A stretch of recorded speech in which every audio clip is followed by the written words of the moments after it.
The Shadow Over Innsmouth by Howard Lovecraft. Chapter 1. During the winter of 1927 to 1928, officials of the federal government made a strange and secret investigation of certain conditions in the ancient Massachusetts seaport of Innsmouth.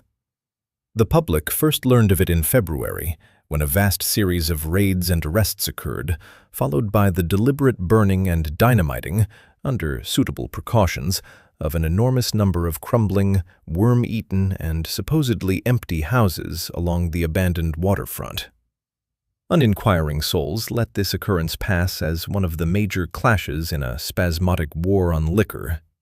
Keener news followers, however, wondered at the prodigious number of arrests, the abnormally large force of men used in making them, and the secrecy surrounding the disposal of the prisoners. No trials or even definite charges were reported, nor were any of the captives seen thereafter in the regular jails of the nation. There were vague statements about disease and concentration camps, and later about dispersal in various naval and military prisons, but nothing positive ever developed. Innsmouth itself was left almost depopulated, and is even now only beginning to show signs of a sluggishly revived existence. Complaints from many liberal organizations were met with long, confidential discussions, and representatives were taken on trips to certain camps and prisons. As a result, these societies became surprisingly passive and reticent. Newspapermen were harder to manage, but seemed largely to cooperate with the government in the end. Only one paper, a tabloid always discounted because of its wild policy, mentioned the deep-diving submarine that discharged torpedoes downward in the marine abyss just beyond Devil Reef. That item, gathered by chance in a haunt of sailors, seemed indeed rather far-fetched, since the low black reef lies a full mile and a half out from Innsmouth Harbor. People around the country and in the nearby towns muttered a great deal among themselves, but said very little to the outer world. They had talked about dying and half-deserted Innsmouth for nearly a century, and nothing new could be wilder or more hideous than what they had whispered and hinted years before. Many things had taught them secretiveness, and there was now no need to exert pressure on them. Besides, they really knew very little, for wide salt marshes, desolate and unpeopled, keep neighbors off from Innsmouth on the landward side. But at last, I am going to defy the ban on speech about this thing. Results, I am certain, are so thorough that no public harm, save a shock of repulsion, could ever accrue from a hinting of what was found by those horrified raiders at Innsmouth. Besides, what was found might possibly have more than one explanation. I do not know just how much of the whole tale has been told even to me, and I have many reasons for not wishing to probe deeper, for my contact with this affair has been closer than that of any other layman, and I have carried away impressions which are yet to drive me to drastic measures. It was I who fled frantically out of Innsmouth in the early morning hours of July 16th, 1927, and whose frightened appeals for government inquiry and action brought on the whole reported episode. I was willing enough to stay mute while the affair was fresh and uncertain, but now that it is an old story, with public interest and curiosity gone, I have an odd craving to whisper about those few frightful hours in that ill-rumored and evilly shadowed seaport of death and blasphemous abnormality. The mere telling helps me to restore confidence in my own faculties, to reassure myself that I was not simply the first to succumb to a contagious nightmare hallucination. It helps me, too, in making up my mind regarding a certain terrible step which lies ahead of me. I never heard of Innsmouth till the day before I saw it for the first and, so far, last time. I was celebrating my coming of age by a tour of New England, sightseeing, antiquarian and genealogical, and had planned to go directly from ancient Newburyport to Arkham, whence my mother's family was derived. I had no car, but was traveling by train, trolley, and motor coach, always seeking the cheapest possible route. In Newburyport, they told me that the steam train was the thing to take to Arkham, and it was only at the station ticket office when I demurred at the high fare that I learned about Innsmouth. The stout, shrewd-faced agent, whose speech showed him to be no local man, seemed sympathetic toward my efforts at economy, and made a suggestion that none of my other informants had offered.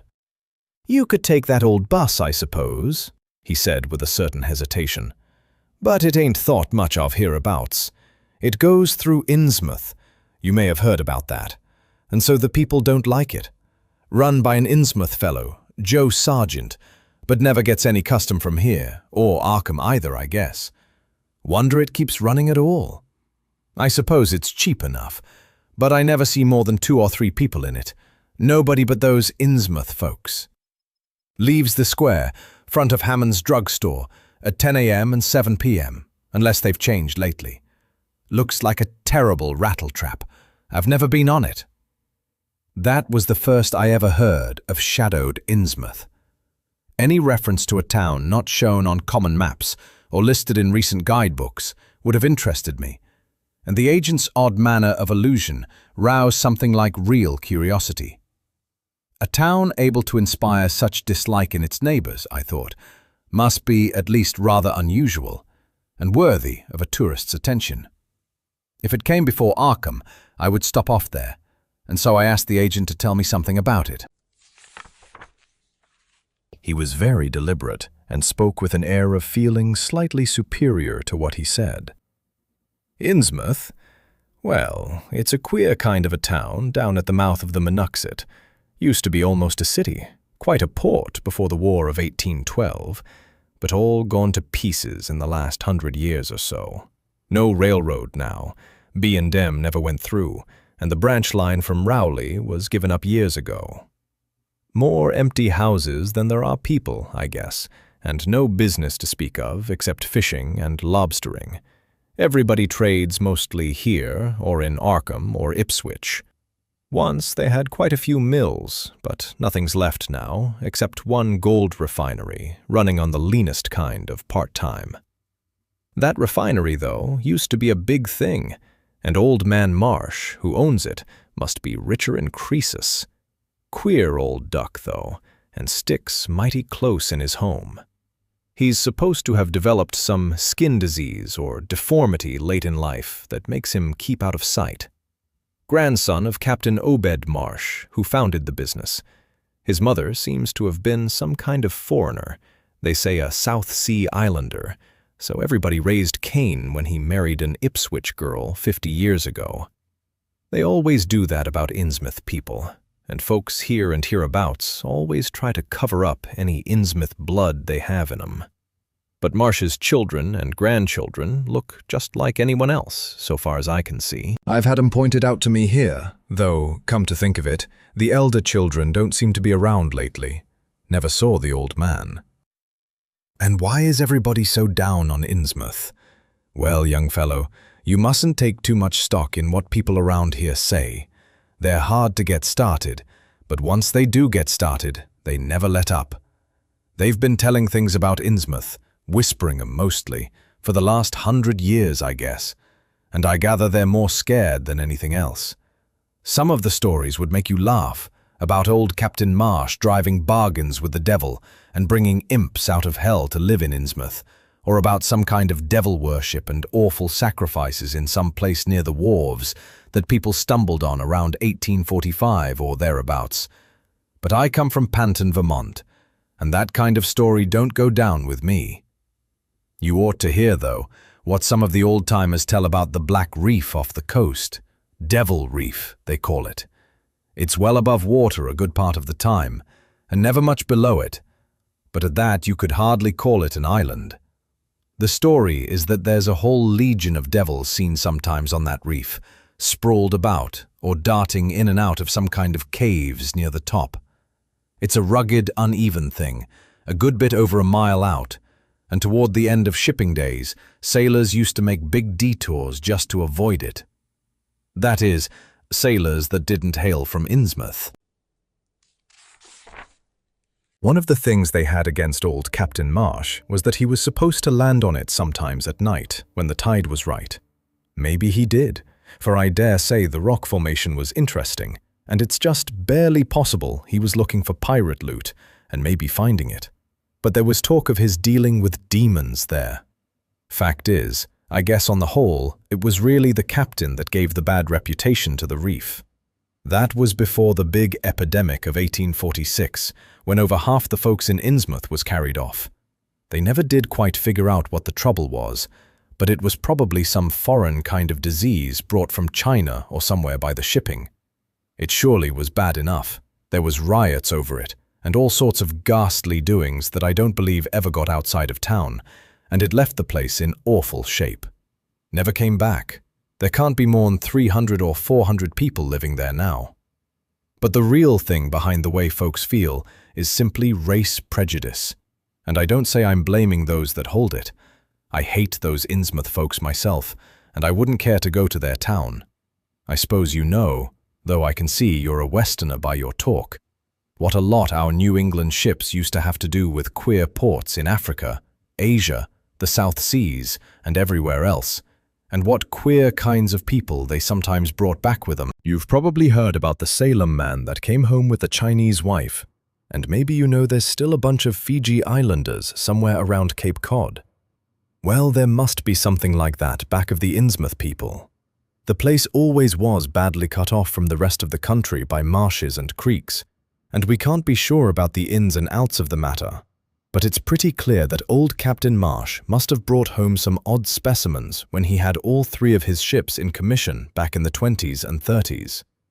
There certainly is a strange kind of streak in the Innsmouth folks today. I don't know how to explain it, but it sort of makes you crawl. You'll notice a little in Sargent if you take his bus. Some of them have queer narrow heads with flat noses and bulgy starry eyes that never seem to shut. And their skin ain't quite right. Rough and scabby, and the sides of their necks are all shriveled or creased up. Get bald, too, very young. The older fellows look the worst.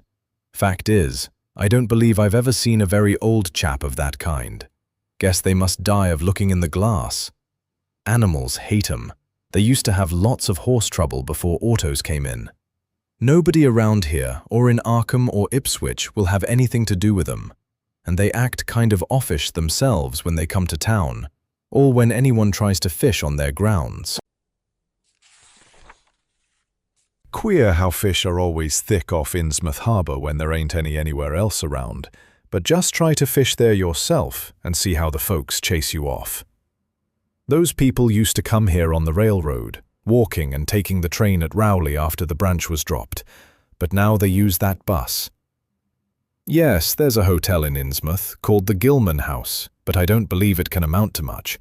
I wouldn't advise you to try it. Better stay over here and take the 10 o'clock bus tomorrow morning. Then you can get an evening bus there for Arkham at 8 o'clock. There was a factory inspector who stopped at the Gilman a couple of years ago, and he had a lot of unpleasant hints about the place. Seems they get a queer crowd there, for this fellow heard voices in other rooms, though most of them was empty. That gave him the shivers. It was foreign talk, he thought, but he said the bad thing about it was the kind of voice that sometimes spoke. It sounded so unnatural, slopping-like, he said, that he didn't dare undress and go to sleep. Just waited up and lit out the first thing in the morning. The talk went on most all night. This fellow, Casey his name was, had a lot to say about how the Innsmouth folks watched him and seemed kind of on guard. He found the Marsh refinery a queer place. It's in an old mill on the lower falls of the Monuxet. What he said tallied up with what I'd heard. Books in bad shape, and no clear account of any kind of dealings. You know, it's always been a kind of mystery where the Marshes get the gold they refine. They've never seemed to do much buying in that line, but years ago they shipped out an enormous lot of ingots. Used to be talk of a queer foreign kind of jewelry that the sailors and refinery men sometimes sold on the sly, or that was seen once or twice on some of the Marsh women folks. People allowed maybe old Captain Obed traded for it in some heathen port, especially since he was always ordering stacks of glass beads and trinkets such as seafaring men used to get for native trade. Others thought, and still think, he'd found an old pirate cache out on Devil Reef. But here's a funny thing. The old captain's been dead these 60 years, and there ain't been a good-sized ship out of the place since the Civil War. But just the same, the marshes still keep on buying a few of those native trade things, mostly glass and rubber gewgaws, they tell me. Maybe the Innsmouth folks like 'em to look at themselves. God knows they've gotten to be about as bad as South Sea cannibals and Guinea savages. That plague of '46 must have taken off the best blood in the place. Anyway, they're a doubtful lot now, and the marshes and the other rich folks are as bad as any. As I told you, there probably ain't more'n 400 people in the whole town in spite of all the streets they say there are. I guess they're what they call white trash down south, lawless and sly, and full of secret doings. They get a lot of fish and lobsters and do exporting by truck. Queer how the fish swarm right there and nowhere else. Nobody can ever keep track of these people, and state school officials and census men have a devil of a time. You can bet that prying strangers ain't welcome around Innsmouth. I've heard personally of more'n one business or government man that's disappeared there, and there's loose talk of one who went crazy and is out at Danvers now. They must have fixed up some awful scare for that fellow. That's why I wouldn't go at night if I was you. I've never been there and have no wish to go, but I guess a daytime trip couldn't hurt you, even though the people hereabouts will advise you not to make it. If you're just sightseeing and looking for old-time stuff, Innsmouth ought to be quite a place for you. And so, I spent part of that evening at the Newburyport Public Library looking up data about Innsmouth. When I had tried to question the natives in the shops, the lunchroom, the garages, and the fire station, I had found them even harder to get started than the ticket agent had predicted, and realized that I could not spare the time to overcome their first instinctive reticences. They had a kind of obscure suspiciousness, as if there was something amiss with anyone too much interested in Innsmouth. At the YMCA, where I was stopping, the clerk merely discouraged my going to such a dismal, decadent place, and the people at the library showed much the same attitude. Clearly, in the eyes of the educated, Innsmouth was merely an exaggerated case of civic degeneration. The Essex County histories on the library shelves had very little to say, except that the town was founded in 1643, noted for shipbuilding before the Revolution, a seat of great marine prosperity in the early 19th century, and later a minor factory center using the Monuxet as power. The epidemic and riots of 1846 were very sparsely treated, as if they formed a discredit to the county. References to decline were few, though the significance of the later record was unmistakable. After the Civil War, all industrial life was confined to the Marsh Refining Company, and the marketing of gold ingots formed the only remaining bit of major commerce aside from the eternal fishing. That fishing paid less and less as the price of the commodity fell and large-scale corporations offered competition, but there was never a dearth of fish around Innsmouth Harbour. Foreigners seldom settled there, and there was some discreetly veiled evidence that a number of Poles and Portuguese who had tried it had been scattered in a peculiarly drastic fashion. Most interesting of all was a glancing reference to the strange jewelry vaguely associated with Innsmouth. It had evidently impressed the whole countryside more than a little, for mention was made of specimens in the Museum of Miskatonic University at Arkham and in the display room of the Newburyport Historical Society. The fragmentary descriptions of these things were bald and prosaic, but they hinted to me an undercurrent of persistent strangeness. Something about them seemed so odd and provocative that I could not put them out of my mind, and despite the relative lateness of the hour, I resolved to see the local sample, said to be a large, queerly proportioned thing evidently meant for a tiara, if it could possibly be arranged. The librarian gave me a note of introduction to the curator of the society, a Miss Anna Tilton, who lived nearby, and after a brief explanation that ancient gentlewoman was kind enough to pilot me into the closed building, since the hour was not outrageously late. The collection was a notable one indeed, but in my present mood I had eyes for nothing but the bizarre object which glistened in a corner cupboard under the electric lights. It took no excessive sensitiveness to beauty to make me literally gasp at the strange, unearthly splendor of the alien, opulent fantasy that rested there on a purple velvet cushion.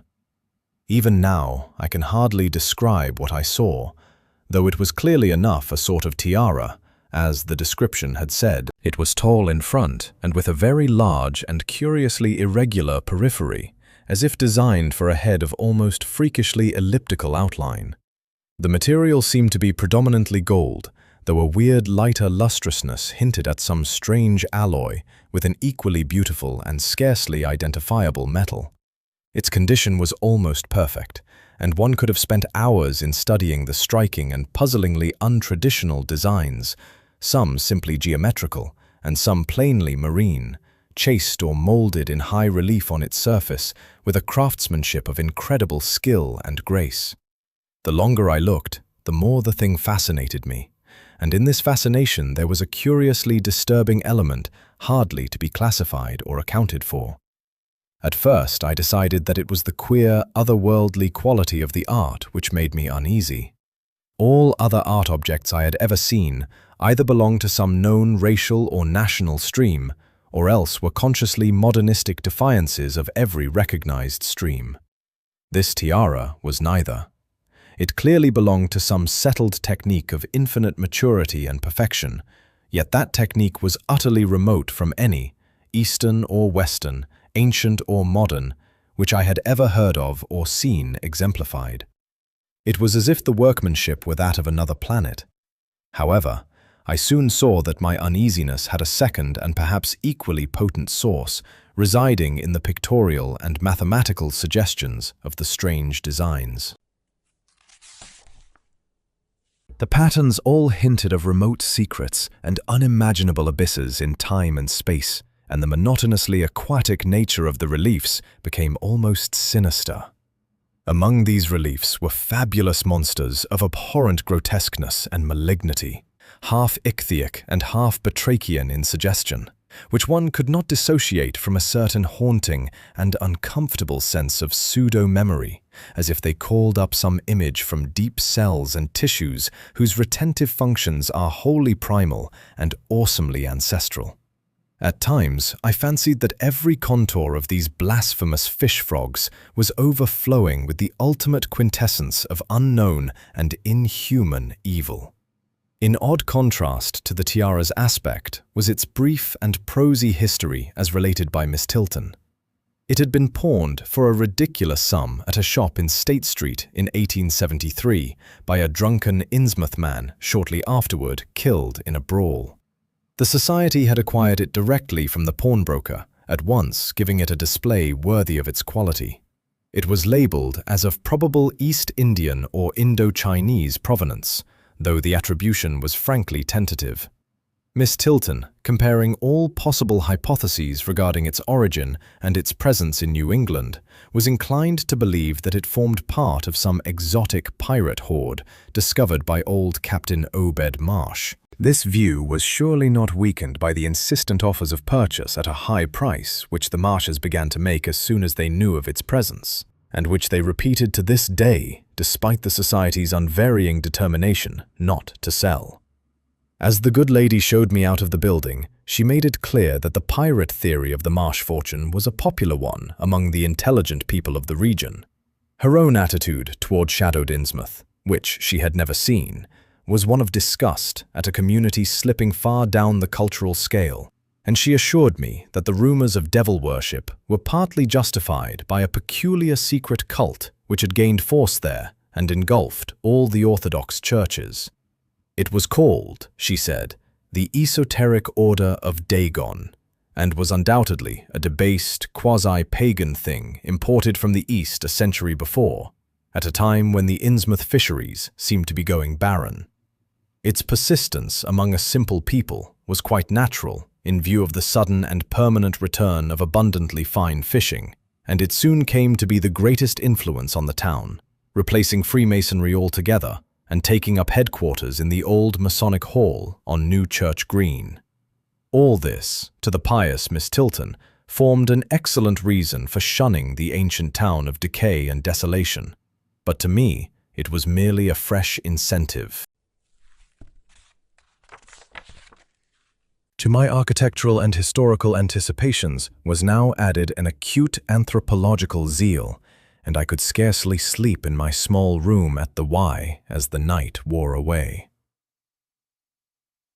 Shortly before 10 the next morning, I stood with one small valise in front of Hammond's drugstore in Old Market Square, waiting for the Innsmouth bus. As the hour for its arrival drew near, I noticed a general drift of the loungers to other places up the street, or to the ideal lunch across the square. Evidently, the ticket agent had not exaggerated the dislike which local people bore toward Innsmouth and its denizens. In a few moments, a small motor coach of extreme decrepitude and dirty gray color rattled down State Street, made a turn, and drew up at the curb beside me. I felt immediately that it was the right one, a guess which the half-illegible sign on the windshield, Arkham, Innsmouth, Newport, soon verified. There were only 3 passengers, dark, unkempt men of sullen visage and somewhat youthful cast, and when the vehicle stopped, they clumsily shambled out and began walking up State Street in a silent, almost furtive fashion. The driver also alighted, and I watched him as he went into the drugstore to make some purchase. This, I reflected, must be the Joe Sargent mentioned by the ticket agent, and even before I noticed any details, there spread over me a wave of spontaneous aversion which could be neither checked nor explained. It suddenly struck me as very natural that the local people should not wish to ride on a bus owned and driven by this man, or to visit any oftener than possible the habitat of such a man and his kinsfolk. When the driver came out of the store, I looked at him more carefully and tried to determine the source of my evil impression.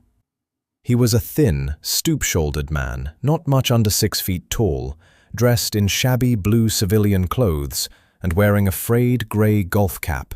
His age was perhaps 35, but the odd, deep creases in the sides of his neck made him seem older when one did not study his dull, expressionless face. He had a narrow head, bulging, watery blue eyes that seemed never to wink, a flat nose, a receding forehead and chin, and singularly undeveloped ears. His long, thick lip and coarse-pored, grayish cheeks seemed almost beardless, except for some sparse yellow hairs that straggled and curled in irregular patches, and in places the surface seemed queerly irregular, as if peeling from some cutaneous disease. His hands were large and heavily veined, and had a very unusual grayish-blue tinge. The fingers were strikingly short in proportion to the rest of the structure, and seemed to have a tendency to curl closely into the huge palm. As he walked toward the bus, I observed his peculiarly shambling gait, and saw that his feet were inordinately immense. The more I studied them, the more I wondered how he could buy any shoes to fit them. A certain greasiness about the fellow increased my dislike. He was evidently given to working or lounging around the fish docks, and carried with him much of their characteristic smell. Just what foreign blood was in him I could not even guess. His oddities certainly did not look Asiatic, Polynesian, Levantine, or Negroid, yet I could see why the people found him alien. I myself would have thought of biological degeneration rather than alienage. I was sorry when I saw that there would be no other passengers on the bus. Somehow, I did not like the idea of riding alone with this driver. But, as leaving time obviously approached, I conquered my qualms and followed the man aboard, extending him a $1 bill and murmuring the single word, Innsmouth. He looked curiously at me for a second as he returned 40 cents change without speaking. I took a seat far behind him, but on the same side of the bus, since I wished to watch the shore during the journey. At length, the decrepit vehicle started with a jerk and rattled noisily past the old brick buildings of State Street amidst a cloud of vapor from the exhaust. Glancing at the people on the sidewalks, I thought I detected in them a curious wish to avoid looking at the bus, or at least a wish to avoid seeming to look at it. Then we turned to the left into High Street, where the going was smoother, flying by stately old mansions of the early Republic and still older colonial farmhouses, passing the Lower Green and Parker River, and finally emerging into a long, monotonous stretch of open shore country. The day was warm and sunny, but the landscape of sand, sedge-grass, and stunted shrubbery became more and more desolate as we proceeded. Out the window, I could see the blue water and the sandy line of Plum Island, and we presently drew very near the beach as our narrow road veered off from the main highway to Rowley and Ipswich. There were no visible houses, and I could tell by the state of the road that traffic was very light hereabouts. The small, weather-worn telephone poles carried only 2 wires. Now and then we crossed crude wooden bridges over tidal creeks that wound far inland and promoted the general isolation of the region. Once in a while, I noticed dead stumps and crumbling foundation walls above the drifting sand, and recalled the old tradition quoted in one of the histories I had read, that this was once a fertile and thickly settled countryside. The change, it was said, came simultaneously with the Innsmouth epidemic of 1846, and was thought by simple folk to have a dark connection with hidden forces of evil. Actually, it was caused by the unwise cutting of woodlands near the shore, which robbed the soil of its best protection and opened the way for waves of wind-blown sand. At last we lost sight of Plum Island and saw the vast expanse of the open Atlantic on our left. Our narrow course began to climb steeply, and I felt a singular sense of disquiet in looking at the lonely crest ahead where the rutted roadway met the sky. It was as if the bus were about to keep on in its ascent, leaving the sane earth altogether and merging with the unknown arcana of upper air and cryptical sky.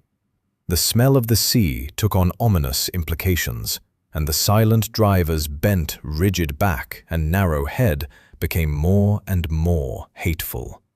As I looked at him, I saw that the back of his head was almost as hairless as his face, having only a few straggling yellow strands upon a grey, scabrous surface.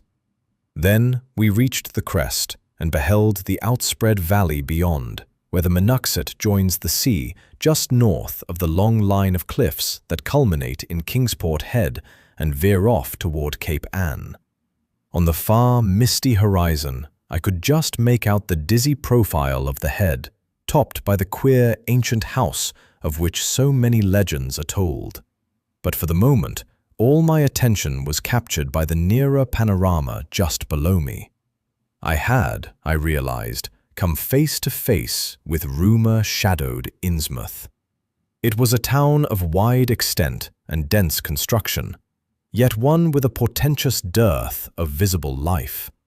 From the tangle of chimney pots, scarcely a wisp of smoke came, and the 3 tall steeples loomed stark and unpainted against the seaward horizon. One of them was crumbling down at the top, and in that and another there were only black gaping holes where clock dials should have been. The vast huddle of sagging gambrel roofs and peaked gables conveyed with offensive clearness the idea of wormy decay, and as we approached along the now descending road, I could see that many roofs had wholly caved in. There were some large, square Georgian houses, too, with hipped roofs, cupolas, and railed widows' walks. These were mostly well back from the water, and 1 or 2 seemed to be in moderately sound condition. Stretching inland from among them, I saw the rusted, grass-grown line of the abandoned railway, with leaning telegraph poles, now devoid of wires, and the half-obscured lines of the old carriage roads to Rowley and Ipswich. The decay was worst close to the waterfront, though in its very midst I could spy the white belfry of a fairly well-preserved brick structure which looked like a small factory. The harbor, long clogged with sand, was enclosed by an ancient stone breakwater, on which I could begin to discern the minute forms of a few seated fishermen, and at whose end were what looked like the foundations of a bygone lighthouse. A sandy tongue had formed inside this barrier, and upon it I saw a few decrepit cabins, moored dories, and scattered lobster pots. The only deep water seemed to be where the river poured out past the belfried structure and turned southward to join the ocean at the breakwater's end. Here and there the ruins of wharves jutted out from the shore to end in indeterminate rottenness, those farthest south seeming the most decayed. And far out at sea, despite a high tide, I glimpsed a long, black line scarcely rising above the water, yet carrying a suggestion of odd, latent malignancy. This, I knew, must be Devil Reef. As I looked, a subtle, curious sense of beckoning seemed superadded to the grim repulsion, and oddly enough, I found this overtone more disturbing than the primary impression. We met no one on the road, but presently began to pass deserted farms in varying stages of ruin. Then I noticed a few inhabited houses with rags stuffed in the broken windows and shells and dead fish lying about the littered yards. Once or twice I saw listless-looking people working in barren gardens or digging clams on the fishy-smelling beach below, and groups of dirty, simian-visaged children playing around weed-grown doorsteps. Somehow, these people seemed more disquieting than the dismal buildings, for almost everyone had certain peculiarities of face and motions which I instinctively disliked without being able to define or comprehend them. For a second, I thought this typical physique suggested some picture I had seen, perhaps in a book, under circumstances of particular horror or melancholy, but this pseudo-recollection passed very quickly. As the bus reached a lower level, I began to catch the steady note of a waterfall through the unnatural stillness. The leaning, unpainted houses grew thicker, lined both sides of the road, and displayed more urban tendencies than did those we were leaving behind. The panorama ahead had contracted to a street scene, and in spots I could see where a cobblestone pavement and stretches of brick sidewalk had formerly existed. All the houses were apparently deserted, and there were occasional gaps where tumbled-down chimneys and cellar walls told of buildings that had collapsed. Pervading everything was the most nauseous, fishy odor imaginable. Soon, cross-streets and junctions began to appear, those on the left leading to shoreward realms of unpaved squalor and decay, while those on the right showed vistas of departed grandeur. So far, I had seen no people in the town, but there now came signs of a sparse habitation, curtained windows here and there, and an occasional battered motor car at the curb. Pavement and sidewalks were increasingly well defined, and though most of the houses were quite old, wood and brick structures of the early 19th century, they were obviously kept fit for habitation. As an amateur antiquarian, I almost lost my olfactory disgust and my feeling of menace and repulsion amidst this rich, unaltered survival from the past. But I was not to reach my destination without one very strong impression of poignantly disagreeable quality. The bus had come to a sort of open concourse or radial point with churches on two sides and the bedraggled remains of a circular green in the center, and I was looking at a large pillared hall on the right-hand junction ahead. The structure's once white paint was now grey and peeling, and the black and gold sign on the pediment was so faded that I could only with difficulty make out the words, "Esoteric Order of Dagon." This, then, was the former Masonic Hall, now given over to a degraded cult. As I strained to decipher this inscription, my notice was distracted by the raucous tones of a cracked bell across the street, and I quickly turned to look out the window on my side of the coach. The sound came from a squat towered stone church of manifestly later date than most of the houses, built in a clumsy Gothic fashion and having a disproportionately high basement with shuttered windows. Though the hands of its clock were missing on the side I glimpsed, I knew that those hoarse strokes were telling the hour of 11. Then, suddenly, all thoughts of time were blotted out by an onrushing image of sharp intensity and unaccountable horror, which had seized me before I knew what it really was. The door of the church basement was open, revealing a rectangle of blackness inside, and as I looked, A certain object crossed, or seemed to cross, that dark rectangle, burning into my brain a momentary conception of nightmare, which was all the more maddening because analysis could not show a single nightmarish quality in it. It was a living object, the first, except the driver, that I had seen since entering the compact part of the town, and had I been in a steadier mood, I would have found nothing whatever of terror in it. Clearly, as I realized a moment later, it was the pastor, clad in some peculiar vestments doubtless introduced since the Order of Dagon had modified the ritual of the local churches. The thing which had probably caught my first subconscious glance and supplied the touch of bizarre horror was the tall tiara he wore, an almost exact duplicate of the one Miss Tilton had shown me the previous evening.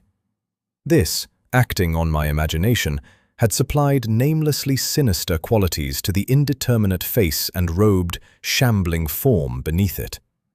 There was not, I soon decided, any reason why I should have felt that shuddering touch of evil pseudo-memory. Was it not natural that a local mystery cult should adopt among its regimentals an unique type of headdress made familiar to the community in some strange way, perhaps as treasure trove? A very thin sprinkling of repellent-looking youngish people now became visible on the sidewalks, lone individuals, and silent knots of 2 or 3. The lower floors of the crumbling houses sometimes harbored small shops with dingy signs, and I noticed a parked truck or two as we rattled along. The sound of waterfalls became more and more distinct, and presently I saw a fairly deep river gorge ahead, spanned by a wide, iron-railed highway bridge, beyond which a large square opened out. As we clanked over the bridge, I looked out on both sides and observed some factory buildings on the edge of the grassy bluff or partway down. The water far below was very abundant, and I could see 2 vigorous sets of falls upstream on my right and at least one downstream on my left. From this point, the noise was quite deafening. Then we rolled into the large semicircular square across the river and drew up on the right-hand side in front of a tall, cupola-crowned building with remnants of yellow paint and with a half-effaced sign proclaiming it to be the Gilman House. I was glad to get out of that bus and at once proceeded to check my valise in the shabby hotel lobby. There was only one person in sight, an elderly man without what I had come to call the Innsmouth look, and I decided not to ask him any of the questions which bothered me, remembering that odd things had been noticed in this hotel.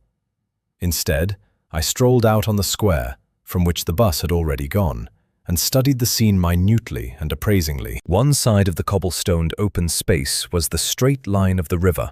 The other was a semicircle of slant-roofed brick buildings of about the 1800 period, from which several streets radiated away to the southeast, south, and southwest.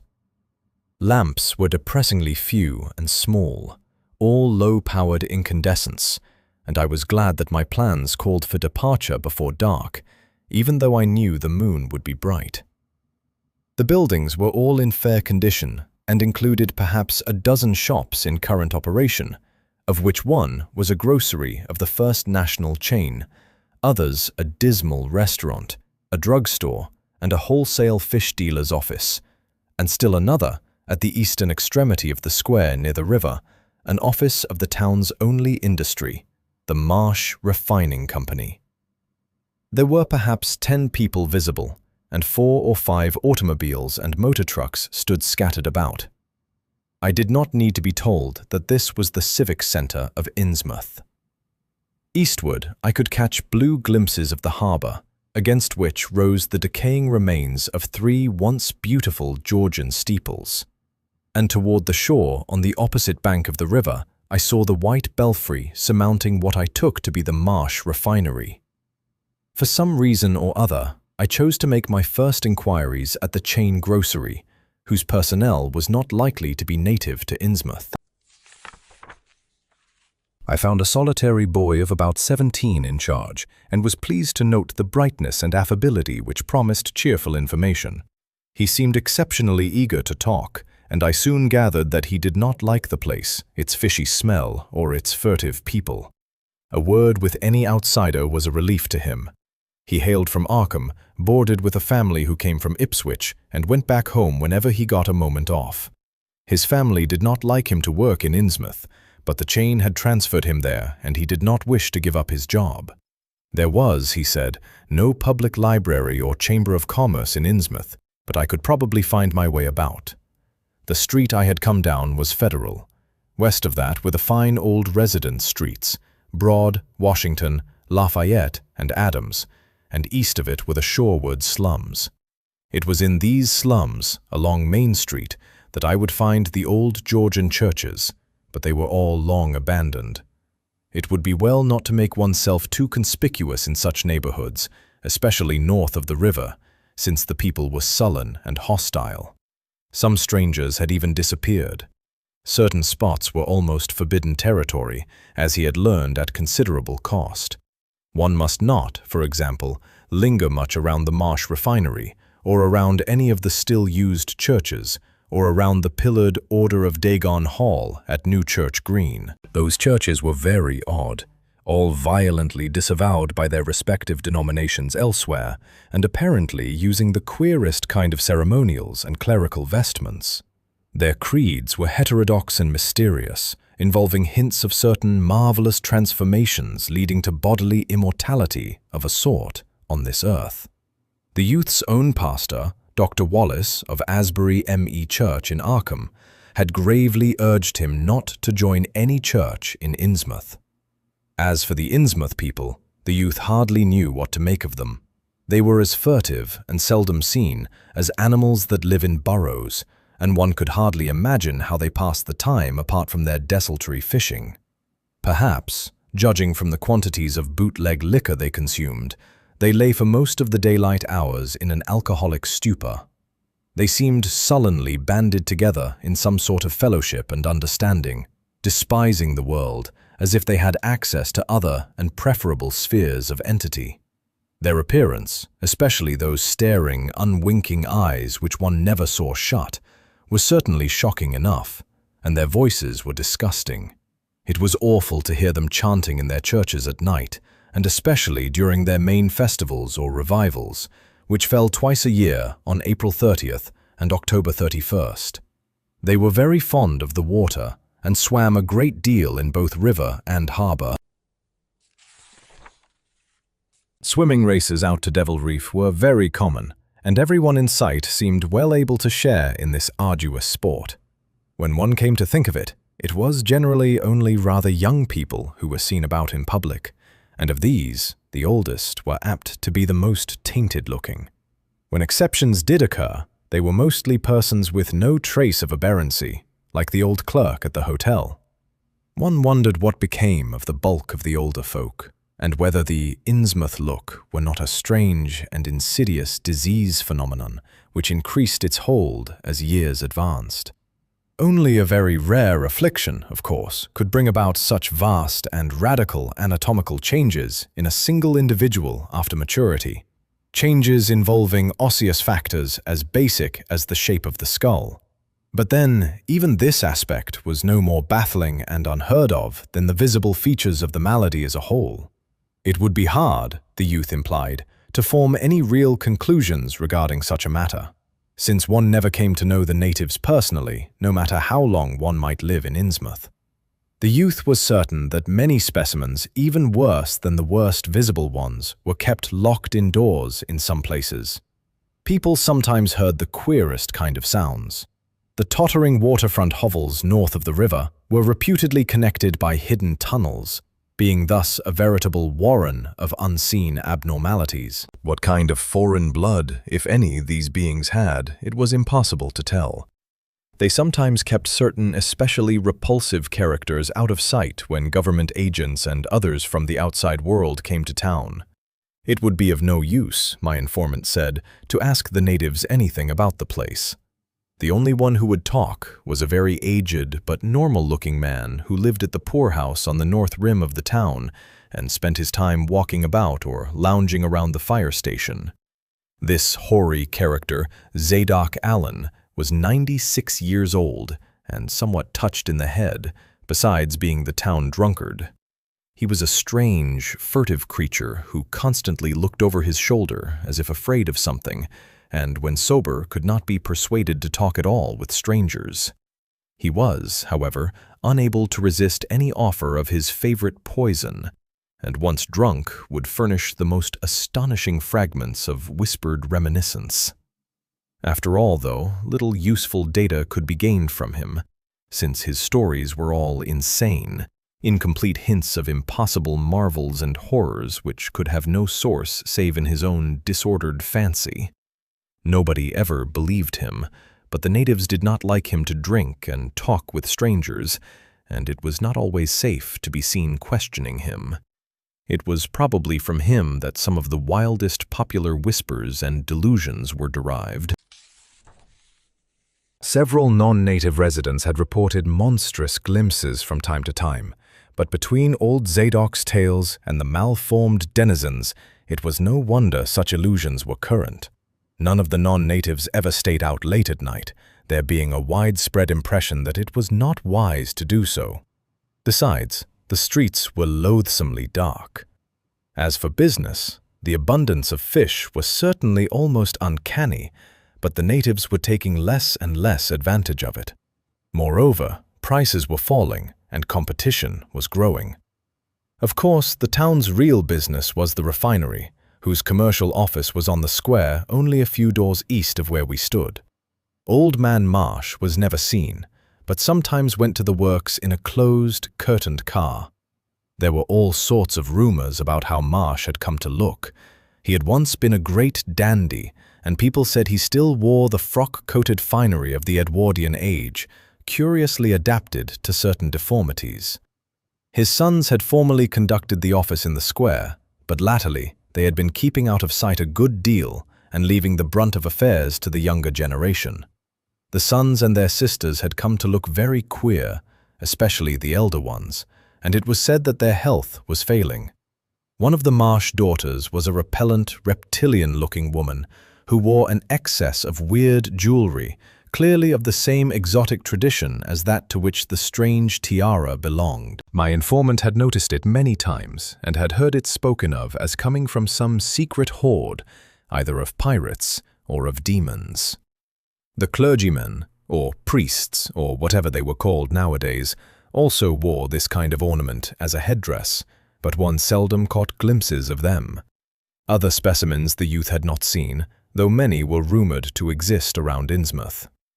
The Marshes, together with the other 3 gently bred families of the town, the Waits, the Gilmans, and the Elliots, were all very retiring. They lived in immense houses along Washington Street, and several were reputed to harbor in concealment certain living kinsfolk whose personal aspect forbade public view, and whose deaths had been reported and recorded. Warning me that many of the street signs were down, the youth drew for my benefit a rough but ample and painstaking sketch map of the town's salient features. After a moment's study, I felt sure that it would be of great help, and pocketed it with profuse thanks. Disliking the dinginess of the single restaurant I had seen, I bought a fair supply of cheese crackers and ginger wafers to serve as a lunch later on. My program, I decided, would be to thread the principal streets, talk with any non-natives I might encounter, and catch the 8 o'clock coach for Arkham. The town, I could see, formed a significant and exaggerated example of communal decay, but being no sociologist, I would limit my serious observations to the field of architecture. Thus I began my systematic, though half-bewildered, tour of Innsmouth's narrow, shadow-blighted ways. Crossing the bridge and turning toward the roar of the lower falls, I passed close to the Marsh refinery, which seemed oddly free from the noise of industry. This building stood on the steep river bluff near a bridge and an open confluence of streets, which I took to be the earliest civic center, displaced after the revolution by the present town square. Recrossing the gorge on the Main Street Bridge, I struck a region of utter desertion which somehow made me shudder. Collapsing huddles of gambrel roofs formed a jagged and fantastic skyline, above which rose the ghoulish, decapitated steeple of an ancient church. Some houses along Main Street were tenanted, but most were tightly boarded up. Down unpaved side streets, I saw the black, gaping windows of deserted hovels, many of which leaned at perilous and incredible angles through the sinking of part of the foundations. Those windows stared so spectrally that it took courage to turn eastward toward the waterfront. Certainly, the terror of a deserted house swells in geometrical rather than arithmetical progression as houses multiply to form a city of stark desolation. The sight of such endless avenues of fishy-eyed vacancy and death, and the thought of such linked infinities of black brooding compartments given over to cobwebs and memories and the conqueror worm, start up vestigial fears and aversions that not even the stoutest philosophy can disperse. Fish Street was as deserted as Main, though it differed in having many brick and stone warehouses still in excellent shape. Water Street was almost its duplicate, save that there were great seaward gaps where wharves had been. Not a living thing did I see, except for the scattered fishermen on the distant breakwater, and not a sound did I hear, save the lapping of the harbor tides and the roar of the falls in the Monoxet. The town was getting more and more on my nerves, and I looked behind me furtively as I picked my way back over the tottering Water Street Bridge. The Fish Street Bridge, according to the sketch, was in ruins. North of the river there were traces of squalid life, active fish-packing houses in Water Street, smoking chimneys and patched roofs here and there, occasional sounds from indeterminate sources, and infrequent shambling forms in the dismal streets and unpaved lanes. But I seemed to find this even more oppressive than the southerly desertion. For one thing, the people were more hideous and abnormal than those near the center of the town, so that I was several times evilly reminded of something utterly fantastic which I could not quite place. Undoubtedly, the alien strain in the Innsmouth folk was stronger here than farther inland, unless, indeed, the Innsmouth look were a disease rather than a blood strain, in which case this district might be held to harbor the more advanced cases. One detail that annoyed me was the distribution of the few faint sounds I heard. They ought naturally to have come wholly from the visibly inhabited houses, yet in reality were often strongest inside the most rigidly boarded-up facades. There were creakings, scurryings, and hoarse, doubtful noises, and I thought uncomfortably about the hidden tunnels suggested by the grocery boy. Suddenly I found myself wondering what the voices of those denizens would be like. I had heard no speech so far in this quarter, and was unaccountably anxious not to do so. Pausing only long enough to look at two fine but ruinous old churches at Main and Church Streets, I hastened out of that vile waterfront slum. My next logical goal was New Church Green, but somehow or other I could not bear to repass the church in whose basement I had glimpsed the inexplicably frightening form of that strangely diademed priest or pastor. Besides, the grocery youth had told me that the churches, as well as the order of Dagon Hall, were not advisable neighborhoods for strangers. Accordingly, I kept north along Main to Martin, then turning inland, crossing Federal Street safely north of the Green, and entering the decayed patrician neighborhood of Northern Broad, Washington, Lafayette, and Adams Streets.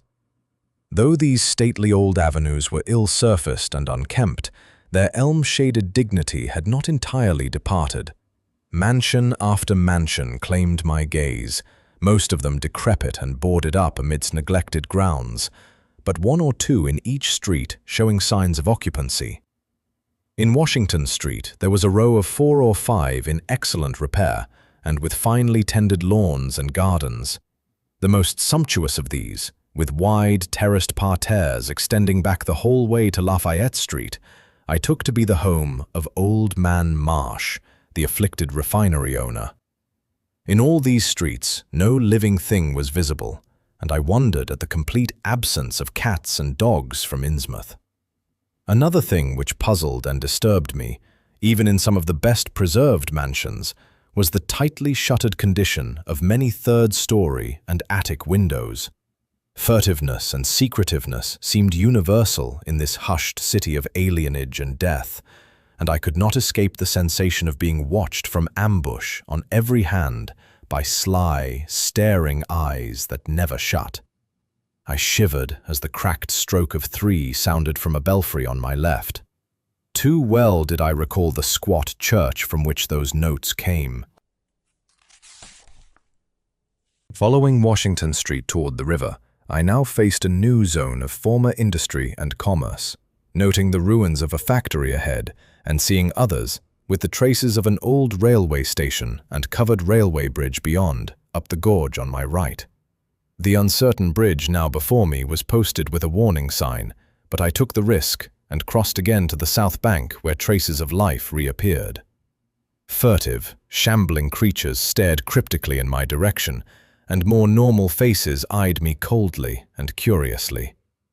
Innsmouth was rapidly becoming intolerable, and I turned down Payne Street toward the square in the hope of getting some vehicle to take me to Arkham before the still distant starting time of that sinister bus. It was then that I saw the tumble-down fire station on my left and noticed the red-faced, bushy-bearded, watery-eyed old man in nondescript rags who sat on a bench in front of it, talking with a pair of unkempt but not abnormal-looking firemen.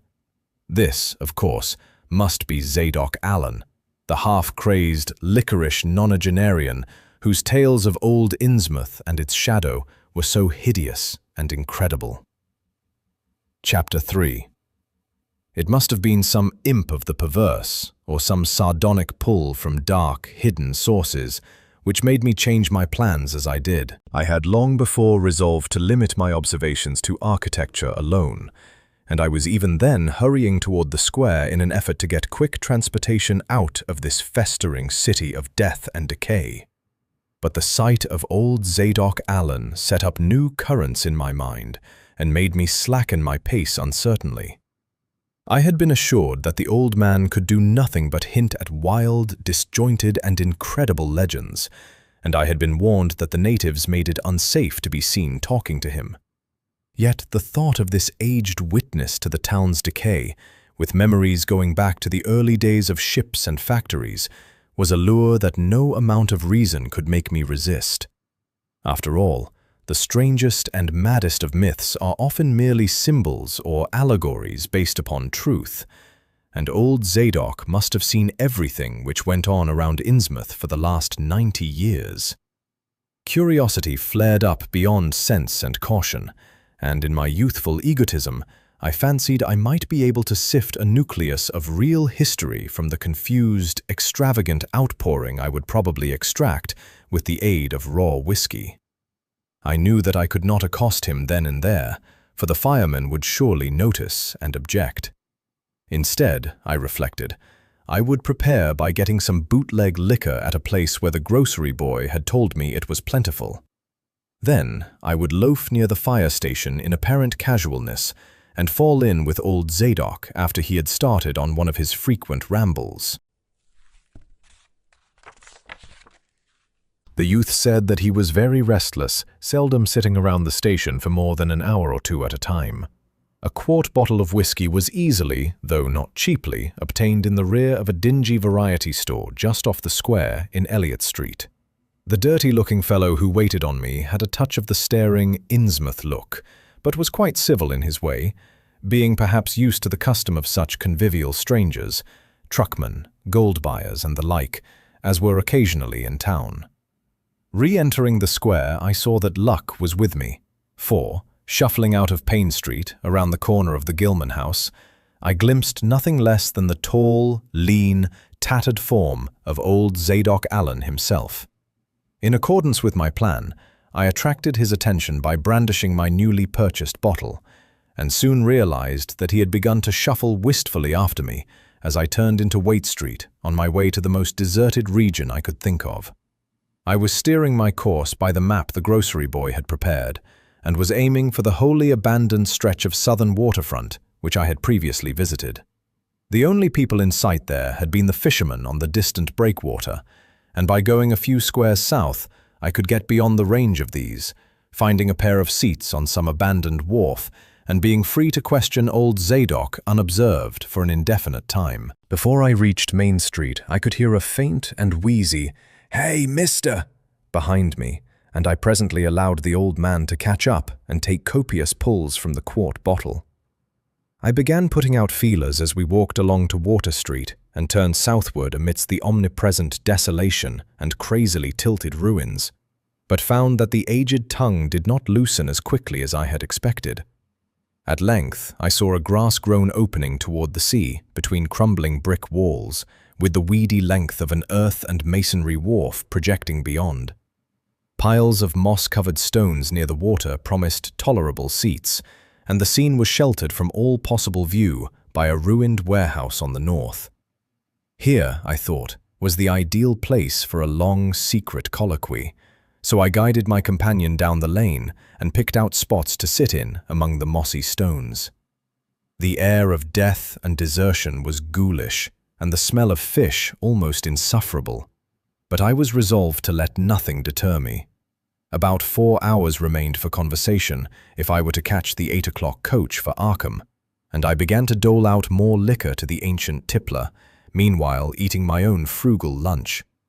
In my donations I was careful not to overshoot the mark, for I did not wish Zadok's vinous garrulousness to pass into a stupor. After an hour, his furtive taciturnity shewed signs of disappearing, but, much to my disappointment, he still sidetracked my questions about Innsmouth and its shadow-haunted past.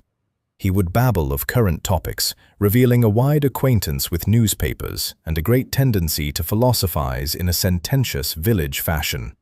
Toward the end of the second hour, I feared my quart of whiskey would not be enough to produce results, and was wondering whether I had better leave old Zadok and go back for more. Just then, however, chance made the opening which my questions had been unable to make, and the wheezing ancient's rambling took a turn that caused me to lean forward and listen alertly. My back was toward the fishy-smelling sea, but he was facing it, and something or other had caused his wandering gaze to light on the low, distant line of Devil Reef, then shewing plainly and almost fascinatingly above the waves. The sight seemed to displease him, for he began a series of weak curses which ended in a confidential whisper and a knowing leer. He bent toward me, took hold of my coat lapel, and hissed out some hints that could not be mistaken.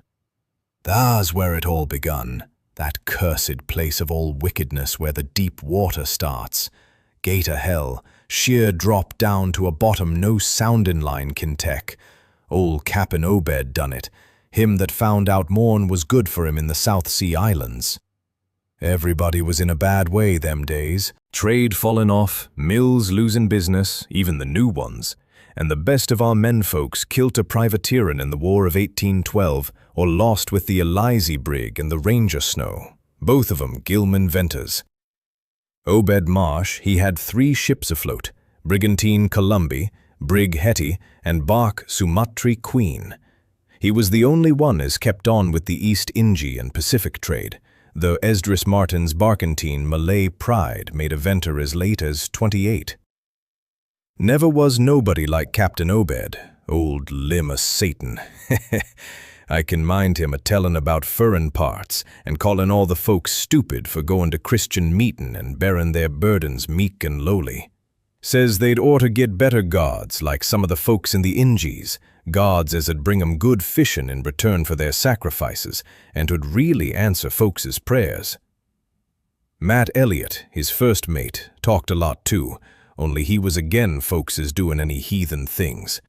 Told about an island east of Otaheite where they was a lot of stone ruins older'n anybody knew anything about, kinda like them on Ponape in the Carolines, but with carvin's of faces that looked like the big statues on Easter Island. They was a little volcanic island near thar too, where they was other ruins with different carvin's. Ruins all wore away like they'd been under the sea once, and with pictures of awful monsters all over 'em. Well, sir, Matt, he says the natives around thar had all the fish they could catch, and sported bracelets and armlets and headrigs made out of a queer kind of gold and covered with pictures and monsters, just like the ones carved over the ruins on the little island. sorta fish-like frogs or frog-like fishes that was drawed in all kinds of positions like they was human beings. Nobody could get out of them where they got all the stuff, and all the other natives wondered how they managed to find fish in plenty even when the very next islands had lean pickings. Matt he got to wondering too, and so did Captain Obed. Obed he notices, besides, that lots of the handsome young folks would drop out of sight for good from year to year, and that they want many old folks around. Also, he thinks some of the folks looks derned queer even for Kanaki's. It took Obed to get the truth out of them heathen. I don't know how he done it, but he begun by trading for the gold-like things they wore, asked 'em where they come from, and if they could get more, and finally wormed the story out of the old chief, Wallachia they called him. Nobody but Obed had ever believed the old yellow devil, but the captain could read folks like they was books. Nobody never believes me now when I tell 'em, and I don't suppose you will, young fella. Though come to look at ye, you have kinda got them sharp-readin' eyes like Obed had. The old man's whisper grew fainter, and I found myself shuddering at the terrible and sincere portentousness of his intonation, even though I knew his tale could be nothing but drunken fantasy. Well, sir, Obed he larnt that they's things on this earth as most folks never heard about, and wouldn't believe if they did hear. It seems these Kanakis was sacrificing heaps of their young men and maidens to some kind of god things that lived under the sea and getting all kinds of favor in return. They met the things on the little islet with the queer ruins, and it seems them awful pictures of frog-fish monsters was supposed to be pictures of these things. Maybe they was the kind of critters as got all the mermaid stories and such started. They had all kinds of cities on the sea bottom, and this island was heaved up from there.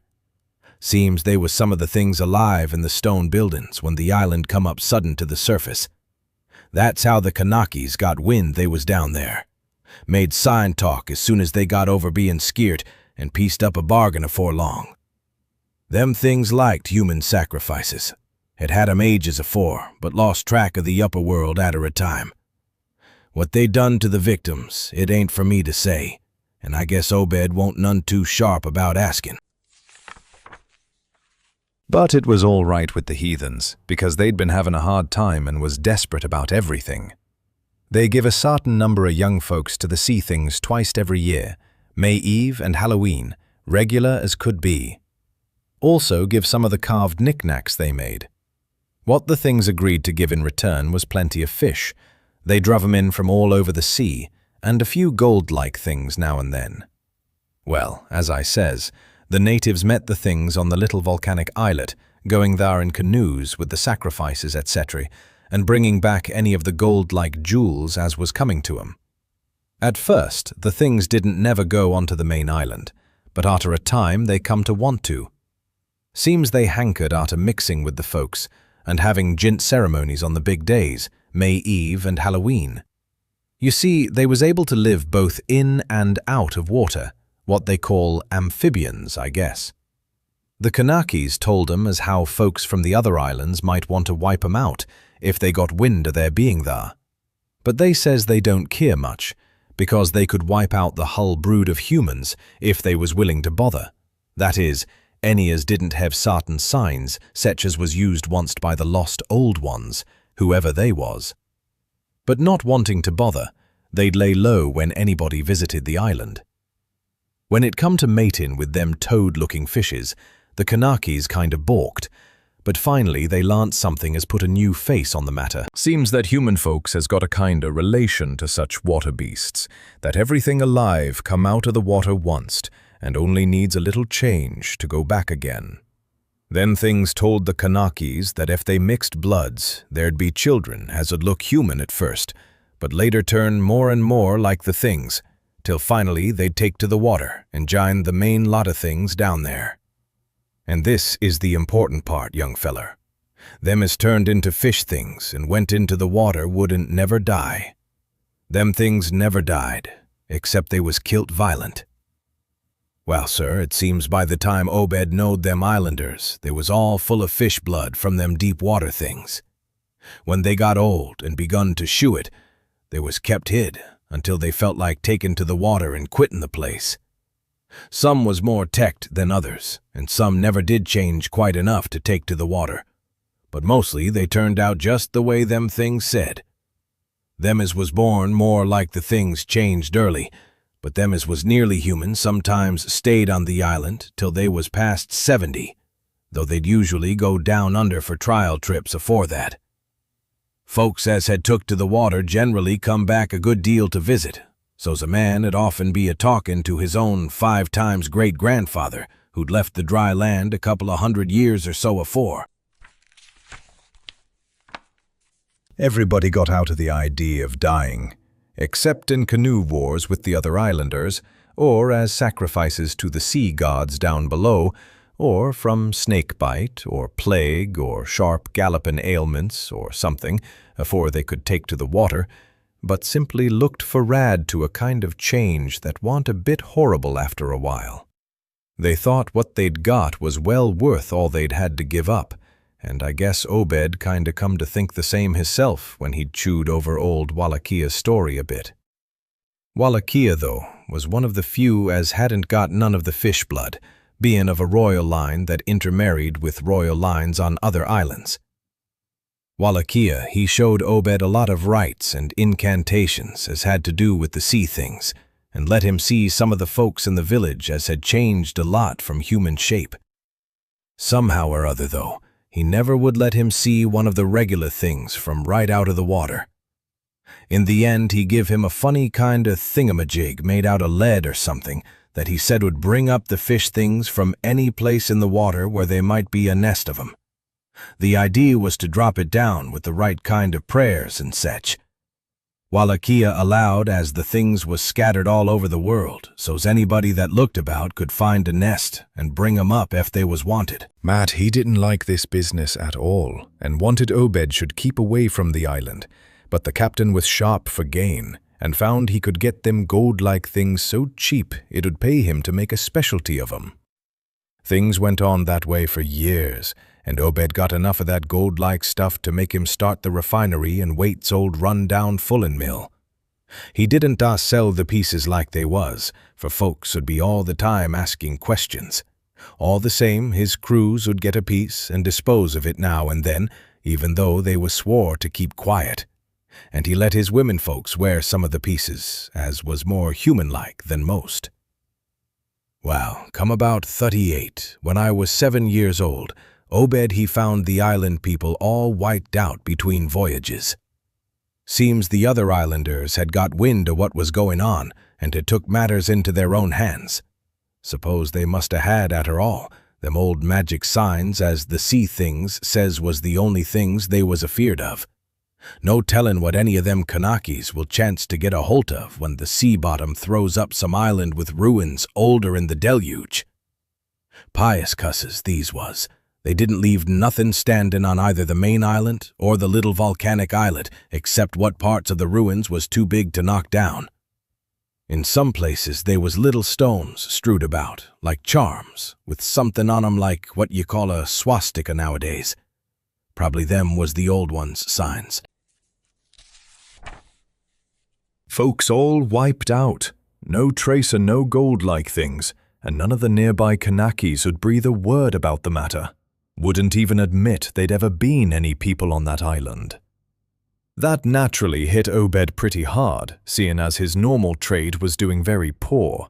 It hit the whole of Innsmouth too, because in seafaring days, what profited the master of a ship generally profited the crew proportionate. Most of the folks around the town took the hard times kinda sheep-like and resigned, but they was in bad shape because the fishin' was peterin' out, and the mills won't doin' none too well. Then's the time Obed he begun a cursin' at the folks for being dull sheep and praying to a Christian heaven as didn't help 'em none. He told 'em he'd knowed of folks as prayed to gods that give something you really need, and says if a good bunch of men who'd stand by him, he could maybe get a holt of sartain powers as would bring plenty of fish and quite a bit of gold. Of course, them as sarved on the Sumatri Queen and seed the island knowed what he meant, and want none too anxious to get close to see things like they'd heard tell on. But them as didn't know what 'twas all about got kinda swayed by what Obed had to say, and begun to ask him what he could do to set him on the way to the faith as would bring him results. Here the old man faltered, mumbled, and lapsed into a moody and apprehensive silence, glancing nervously over his shoulder and then turning back to stare fascinatedly at the distant black reef. When I spoke to him, he did not answer, so I knew I would have to let him finish the bottle. The insane yarn I was hearing interested me profoundly, for I fancied there was contained within it a sort of crude allegory based upon the strangenesses of Innsmouth and elaborated by an imagination at once creative and full of scraps of exotic legend.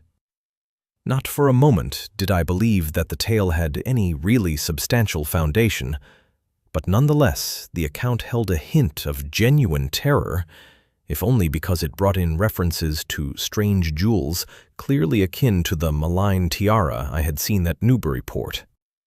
Perhaps the ornaments had, after all, come from some strange island, and possibly the wild stories were lies of the bygone Obed himself, rather than of this antique toper. I handed Zadok the bottle, and he drained it to the last drop. It was curious how he could stand so much whiskey, for not even a trace of thickness had come into his high, wheezy voice. He licked the nose of the bottle and slipped it into his pocket, then beginning to nod and whisper softly to himself. I bent close to catch any articulate words he might utter, and thought I saw a sardonic smile behind the stained, bushy whiskers. Yes, he was really forming words, and I could grasp a fair proportion of them. Poor Matt. Matt, he allus was again it. Tried to line up the folks on his side, and had long talks with the preachers. No use. They run the Congregational parson out of town, and the Methodist fella quit. Never did see resolved Babcock, the Baptist parson, again. Wrath o' Jehovah. I was a mighty little critter, but I heard what I heard, and seen what I seen. Dagon and Ashtoreth, Belial and Beelzebub, golden calf and the idols of Canaan and the Philistines, Babylonish abominations, Mene, Tekel, Upharsin. He stopped again, and from the look in his watery blue eyes, I feared he was close to a stupor after all. But when I gently shook his shoulder, he turned on me with astonishing alertness and snapped out some more obscure phrases. Don't believe me, hey? Then just tell me, young fella, why Captain Obed and 20-odd other folks used to row out to Devil Reef in the dead of night and chant things so loud you could hear 'em all over town when the wind was right. Tell me that, hey? And tell me why Obed was allus dropping heavy things down into the deep water t'other side of the reef where the bottom shoots down like a cliff lower'n you can sound. Tell me what he done with that funny-shaped lead thingamajig as Wallachia give him. Hey, boy? And what did they all howl on May Eve and again the next Halloween? And why'd the new church parsons, fellers as used to be sailors, wear them queer robes and cover theirselves with them gold-like things Obed brung? Hey? The watery blue eyes were almost savage and maniacal now, and the dirty white beard bristled electrically.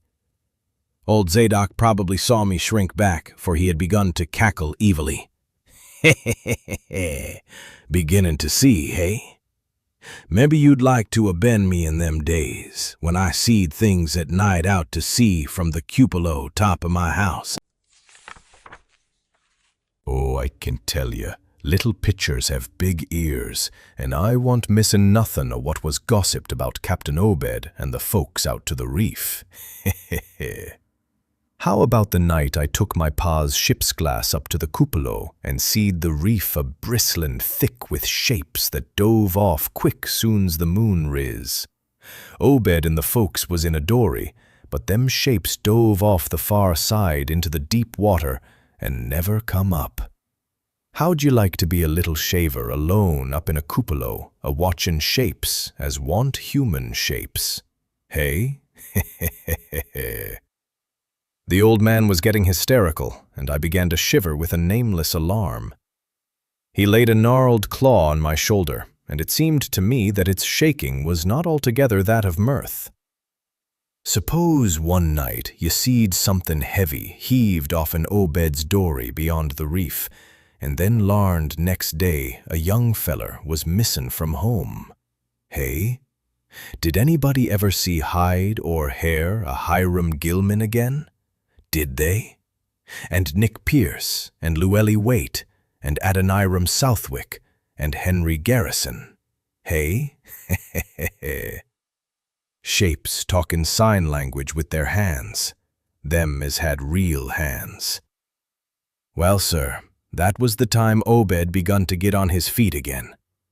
Folks see his 3 darters a-wearin' gold-like things as nobody'd never see on 'em afore, and smoke started comin' out of the refinery chimbley. Other folks were prosperin' too. Fish begun to swarm into the harbor fit to kill, and heaven knows what sized cargoes we begun to ship out to Newburyport, Arkham, and Boston. 'Twas then Obed got the old branch railroad put through. Some Kingsport fishermen heard about the catch and come up in sloops, but they was all lost. Nobody never see 'em again. And just then our folks organized the Esoteric Order of Dagon and bought Masonic Hall offen Calvary Commandery for it. Matt Elliott was a Mason, and again the sellin', but he dropped out of sight just then. Remember, I ain't sayin' Obed was set on heaven things just like they was on that Kanaki Isle. I don't think he aimed at first to do no mixin', nor raise no young'uns to take to the water and turn into fishes with eternal life. He wanted them gold things and was willin' to pay heavy, and I guess the others was satisfied for a while. Come in 46, the town done some lookin' and thinkin' for itself. Too many folks missin', too much wild preachin' at meetin' of a Sunday, too much talk about that reef. I guess I done a bit by tellin' Selectman Mowry what I see from the cupola. They was a party one night as follered Obed's crowd out to the reef, and I heard shots betwixt the dories. Next day, Obed and 32 others was in jail, with everybody a-wonderin' jest what was afoot and jest what charge agin 'em could be got to Holt. God, if anybody'd looked ahead. A couple of weeks later, when nothing had been throwed into the sea for that long, Zadok was showing signs of fright and exhaustion, and I let him keep silence for a while, though glancing apprehensively at my watch. The tide had turned and was coming in now, and the sound of the waves seemed to arouse him. I was glad of that tide, for at high water the fishy smell might not be so bad. Again I strained to catch his whispers. That awful night. I seed 'em. I was up in the cupola. Hordes of 'em, swarms of 'em, all over the reef and swimming up the harbor into the Monuxet. God, what happened in the streets of Innsmouth that night. They rattled our door, but Pa wouldn't open. Then he clumb out the kitchen window with his musket to find Selectman Mowry and see what he could do. Mounds of the dead and the dyin', shots and screams, shoutin' in Old Square and Town Square and New Church Green, jail throwed open, proclamation, treason. Called it the plague when folks come in and found half our people missin'. Nobody left but them as a jine in with Obed and them things, or else keep quiet. Never heard of my pa no more. The old man was panting and perspiring profusely. His grip on my shoulder tightened. Everything cleaned up in the morning, but they was traces. Obed, he kinda takes charge and says things is going to be changed. Others'll worship with us at meetin' time, and sartin houses has got to entertain guests. They wanted to mix like they done with the Kanakis, and he for one didn't feel bound to stop 'em. Far gone was Obed, jest like a crazy man on the subject. He says they brung us fish and treasure, and should have what they hankered arter. Nothin' was to be different on the outside, only we was to keep shy as strangers if we knowed what was good for us. We all had to take the oath of Dagon, and later on they were second and third oaths that summoners took. Them as had helped special would get special rewards, gold and sech. No use balkin, for they was millions of 'em down there. They'd rather not start rising and wiping out humankind, but if they was gave away and forced to, they could do a lot toward just that. We didn't have them old charms to cut 'em off like folks in the South Sea did, and them Kanakis wouldn't never give away their secrets. Yield up enough sacrifices and savage knickknacks and harborage in the town when they wanted it, and they'd let well enough alone. Wouldn't bother no strangers as might bear tales outside, that is, without they got prying. All in the band of the faithful, order of Dagon, and the children should never die, but go back to the mother Hydra and father Dagon, what we all come from once. Ie, Cthulhu Fatagan. Funglui Muglunaf Cthulhu Relie Wanagal Fatagan. Old Zadok was fast lapsing into stark raving, and I held my breath. Poor old soul, to what pitiful depths of hallucination had his liquor, plus his hatred of the decay, alienage, and disease around him, brought that fertile, imaginative brain. He began to moan now, and tears were coursing down his channeled cheeks into the depths of his beard. God, what I seen since I was 15-year-old. Mene, tekel, ufarsen. The folks as was missing, and them as kilt theirselves. Them as told things in Arkham or Ipswich or sech places was all called crazy, like you're a-calling me right now, but God, what I seen. They'd a kilt me long ago for what I know, only I took the first and second oaths of Dagon off in Obed, so was protected unless'n a jury of 'em proved I told things knowing and deliberate. But I wouldn't take the third oath. I'd a died ruther'n take that. It got wuss around Civil War time, when children born sent 46 begun to grow up, some of 'em that is.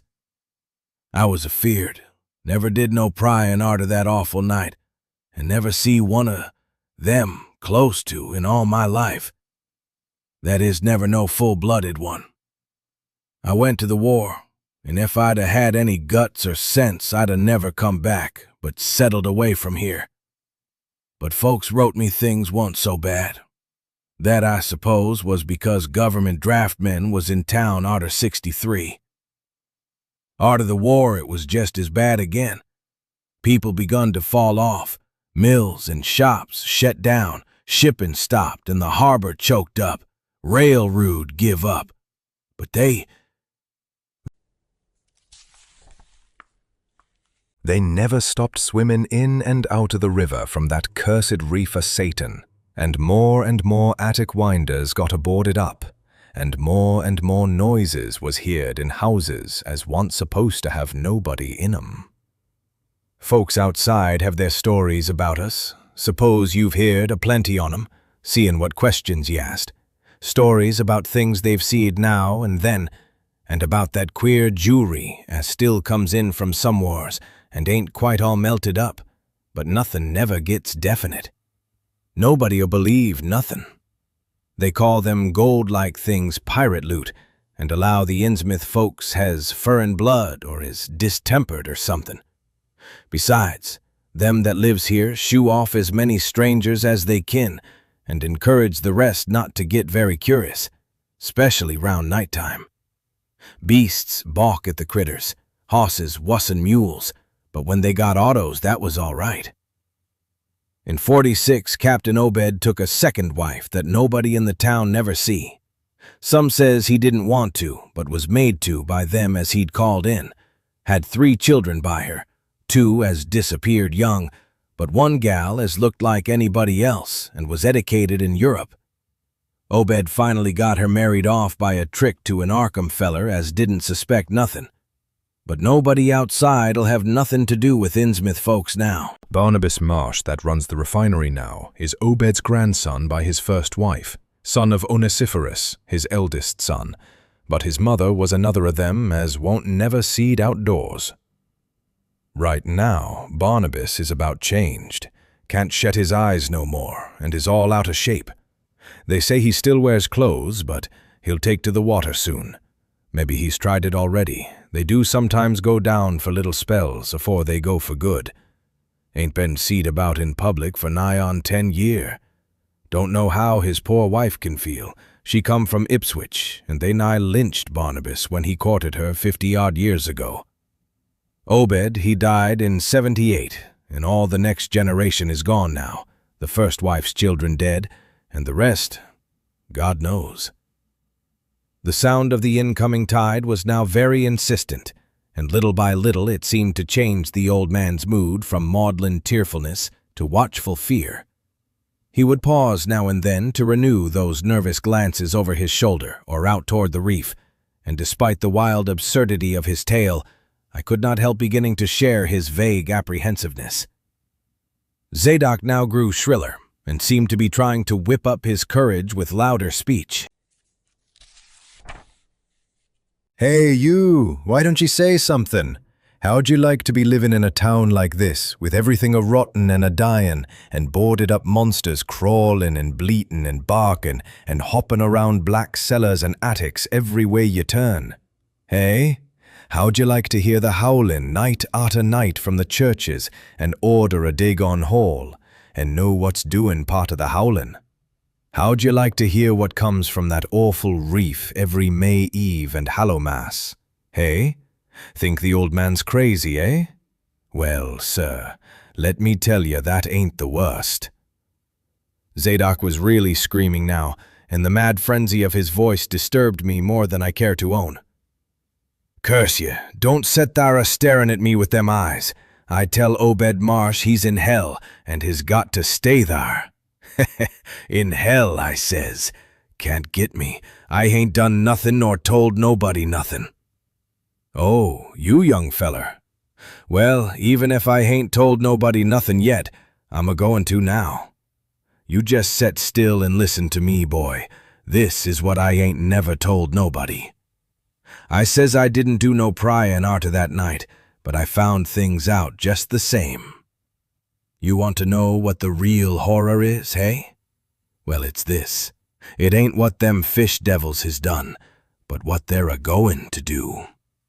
They're a-bringin' things up out of where they come from into the town, been doin' it for years, and slackenin' up lately. Them houses north of the river betwixt Water and Main Streets is full of 'em, them devils and what they brung.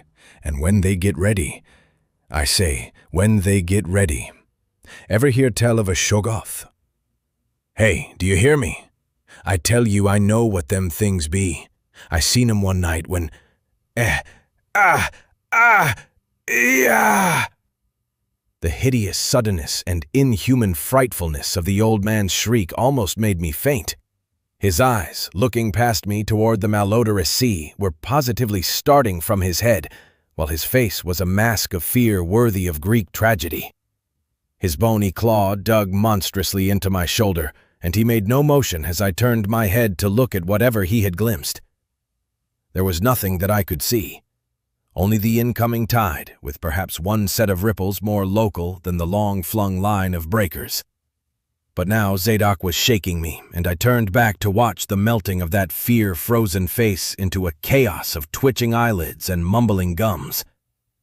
Presently his voice came back, albeit as a trembling whisper. "Get out of here. Get out of here.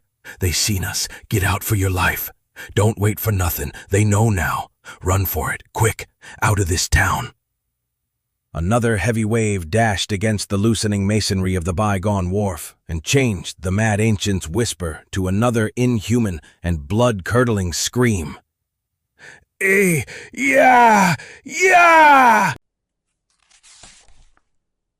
Before I could recover my scattered wits, he had relaxed his clutch on my shoulder and dashed wildly inland toward the street, reeling northward around the ruined warehouse wall.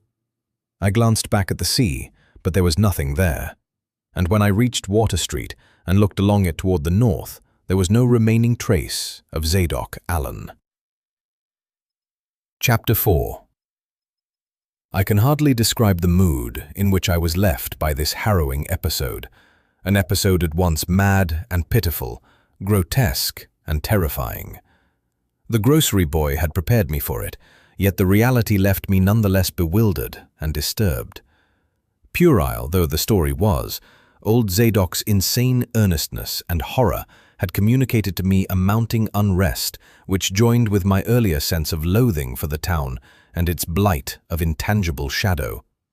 Later I might sift the tale and extract some nucleus of historic allegory. Just now I wished to put it out of my head. The hour had grown perilously late. My watch said 7:15, and the Arkham bus left Town Square at 8. So I tried to give my thoughts as neutral and practical a cast as possible, meanwhile walking rapidly through the deserted streets of gaping roofs and leaning houses toward the hotel where I had checked my valise and would find my bus.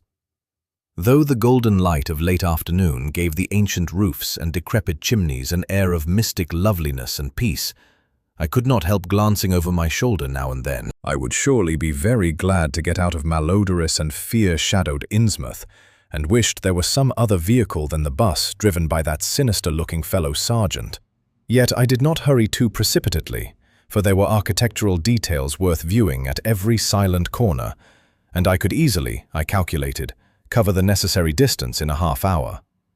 Studying the grocery youth's map and seeking a route I had not traversed before, I chose Marsh Street instead of State for my approach to Town Square. Near the corner of Fall Street, I began to see scattered groups of furtive whisperers, and when I finally reached the square, I saw that almost all the loiterers were congregated around the door of the Gilman house. It seemed as if many bulging, watery, unwinking eyes looked oddly at me as I claimed my valise in the lobby, and I hoped that none of these unpleasant creatures would be my fellow passengers on the coach. The bus, rather early, rattled in with 3 passengers somewhat before 8, and an evil-looking fellow on the sidewalk muttered a few indistinguishable words to the driver.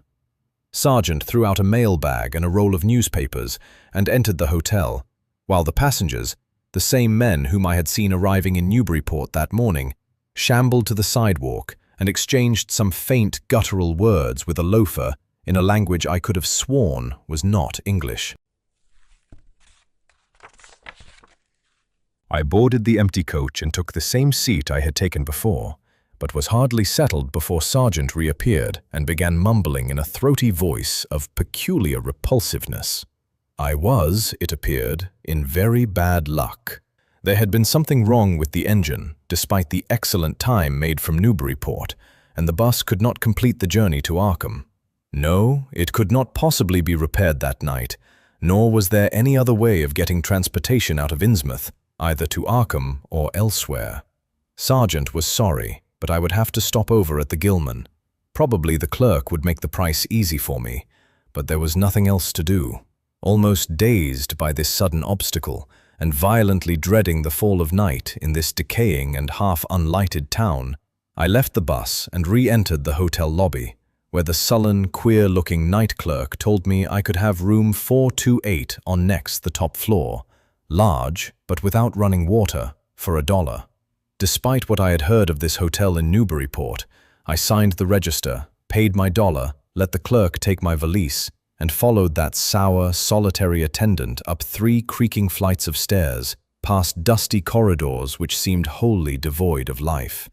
My room, a dismal rear one with 2 windows and bare, cheap furnishings, overlooked a dingy courtyard otherwise hemmed in by low, deserted brick blocks, and commanded a view of decrepit westward-stretching roofs with a marshy countryside beyond. At the end of the corridor was a bathroom, a discouraging relic with ancient marble bowl, tin tub, faint electric light, and musty wooden paneling around all the plumbing fixtures.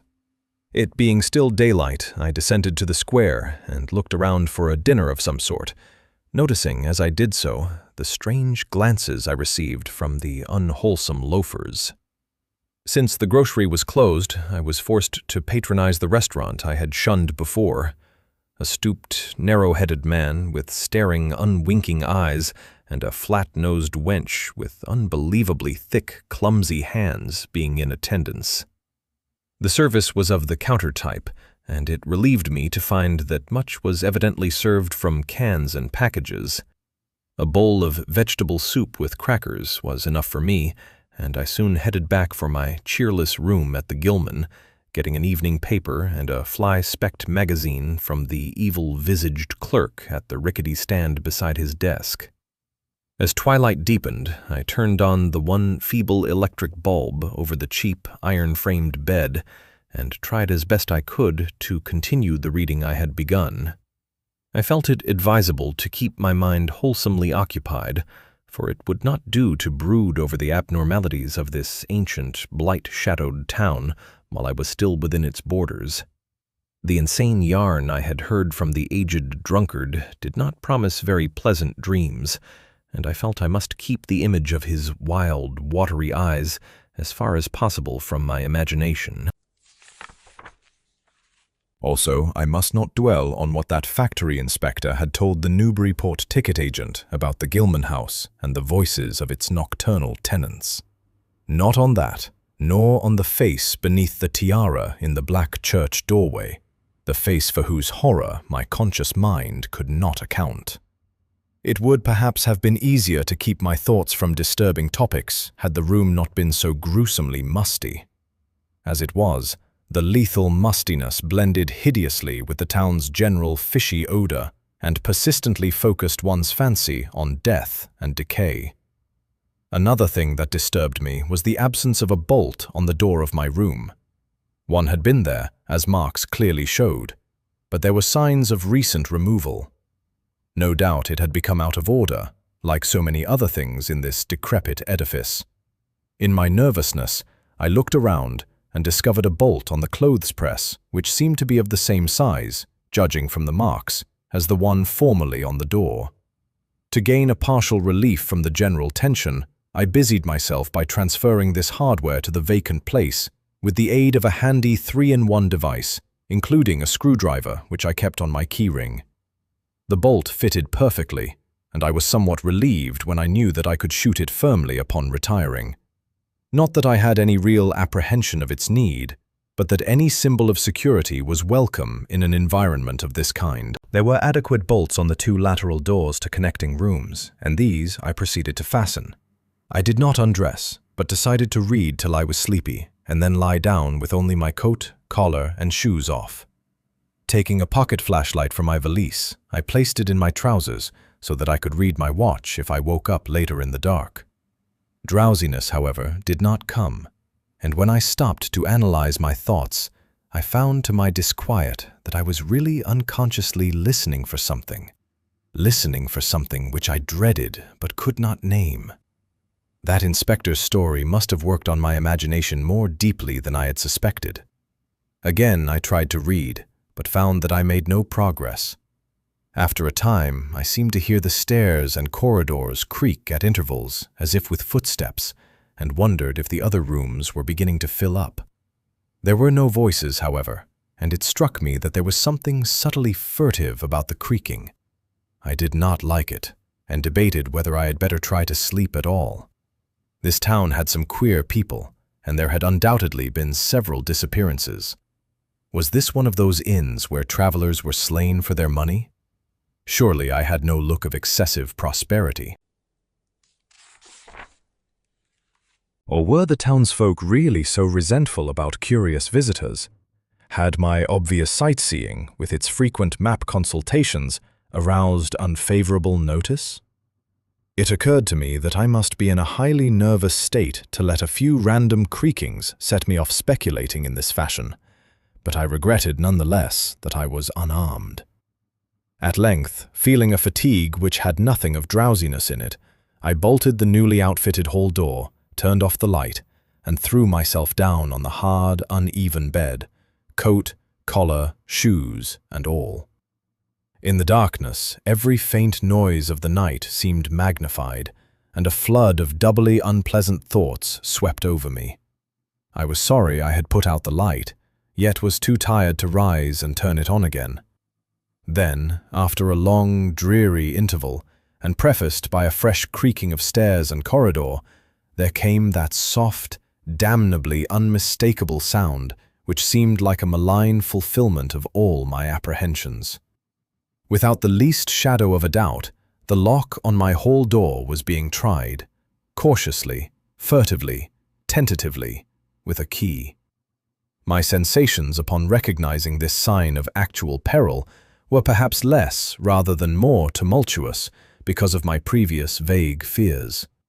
I had been, albeit without definite reason, instinctively on my guard, and that was to my advantage in the new and real crisis, whatever it might turn out to be. Nevertheless, the change in the menace from vague premonition to immediate reality was a profound shock and fell upon me with the force of a genuine blow. It never once occurred to me that the fumbling might be a mere mistake. Malign purpose was all I could think of, and I kept deathly quiet, awaiting the would-be intruder's next move. After a time, the cautious rattling ceased, and I heard the room to the north entered with a passkey. Then the lock of the connecting door to my room was softly tried. The bolt held, of course, and I heard the floor creak as the prowler left the room.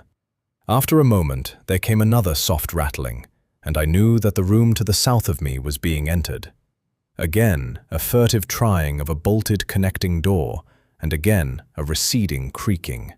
This time the creaking went along the hall and down the stairs, so I knew that the prowler had realized the bolted condition of my doors and was giving up his attempt for a greater or lesser time, as the future would show. The readiness with which I fell into a plan of action proves that I must have been subconsciously fearing some menace and considering possible avenues of escape for hours. From the first, I felt that the unseen fumbler meant a danger not to be met or dealt with, but only to be fled from as precipitately as possible. The one thing to do was to get out of that hotel alive as quickly as I could, and through some channel other than the front stairs and lobby. Rising softly and throwing my flashlight on the switch, I sought to light the bulb over my bed in order to choose and pocket some belongings for a swift, valiseless flight. Nothing, however, happened, and I saw that the power had been cut off. Clearly, some cryptic, evil movement was afoot on a large scale. Just what, I could not say. As I stood pondering with my hand on the now useless switch, I heard a muffled creaking on the floor below, and thought I could barely distinguish voices in conversation. A moment later, I felt less sure that the deeper sounds were voices, since the apparent hoarse barkings and loose-syllabled croakings bore so little resemblance to recognized human speech. Then I thought with renewed force of what the factory inspector had heard in the night in this mouldering and pestilential building. Having filled my pockets with the flashlight's aid, I put on my hat and tiptoed to the windows to consider chances of descent. Despite the state's safety regulations, there was no fire escape on this side of the hotel, and I saw that my windows commanded only a sheer 3-story drop to the cobbled courtyard. On the right and left, however, some ancient brick business blocks abutted on the hotel, their slant roofs coming up to a reasonable jumping distance from my 4th-story level. To reach either of these lines of buildings, I would have to be in a room 2 doors from my own, in one case on the north and in the other case on the south, and my mind instantly set to work calculating what chances I had of making the transfer. I could not, I decided, risk an emergence into the corridor, where my footsteps would surely be heard, and where the difficulties of entering the desired room would be insuperable. My progress, if it was to be made at all, would have to be through the less solidly built connecting doors of the rooms, the locks and bolts of which I would have to force violently, using my shoulder as a battering ram whenever they were set against me. This, I thought, would be possible owing to the rickety nature of the house and its fixtures. But I realized I could not do it noiselessly. I would have to count on sheer speed and the chance of getting to a window before any hostile forces became coordinated enough to open the right door toward me with a passkey. My own outer door I reinforced by pushing the bureau against it, little by little, in order to make a minimum of sound. I perceived that my chances were very slender and was fully prepared for any calamity. Even getting to another roof would not solve the problem, for there would then remain the task of reaching the ground and escaping from the town.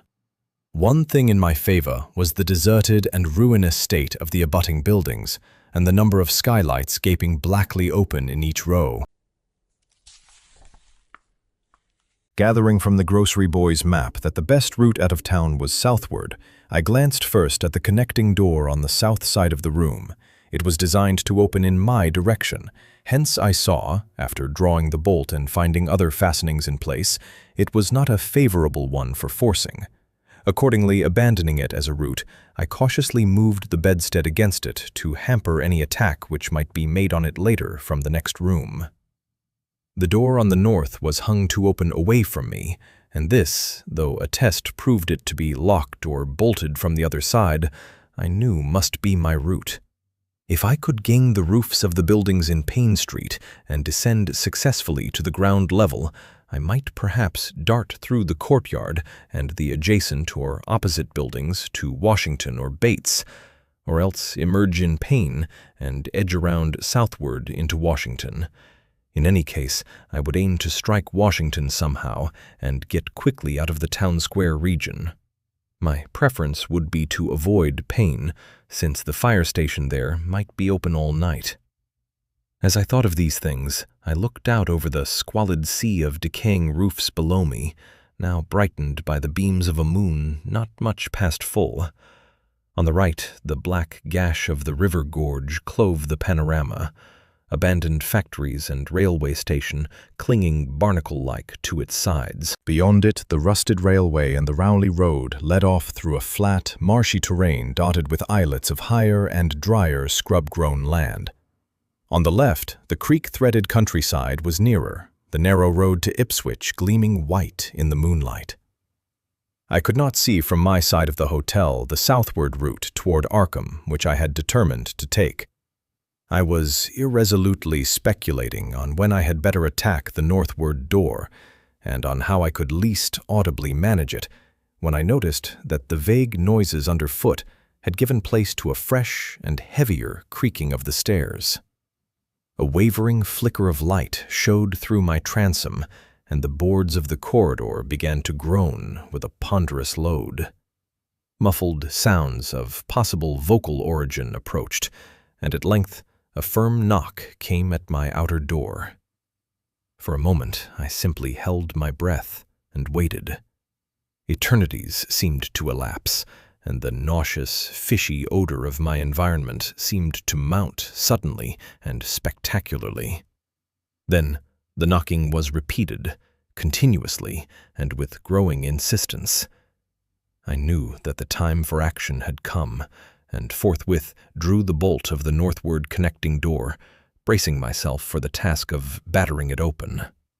The knocking waxed louder, and I hoped that its volume would cover the sound of my efforts. At last, beginning my attempt, I lunged again and again at the thin paneling with my left shoulder, heedless of shock or pain. The door resisted even more than I had expected, but I did not give in, and all the while the clamor at the outer door increased. Finally, the connecting door gave, but with such a crash that I knew those outside must have heard. Instantly, the outside knocking became a violent battering, while keys sounded ominously in the hall doors of the rooms on both sides of me. Rushing through the newly opened connection, I succeeded in bolting the northerly hall door before the lock could be turned, but even as I did so, I heard the hall door of the third room, the one from whose window I had hoped to reach the roof below, being tried with a pass key. For an instant, I felt absolute despair, since my trapping in a chamber with no window egress seemed complete.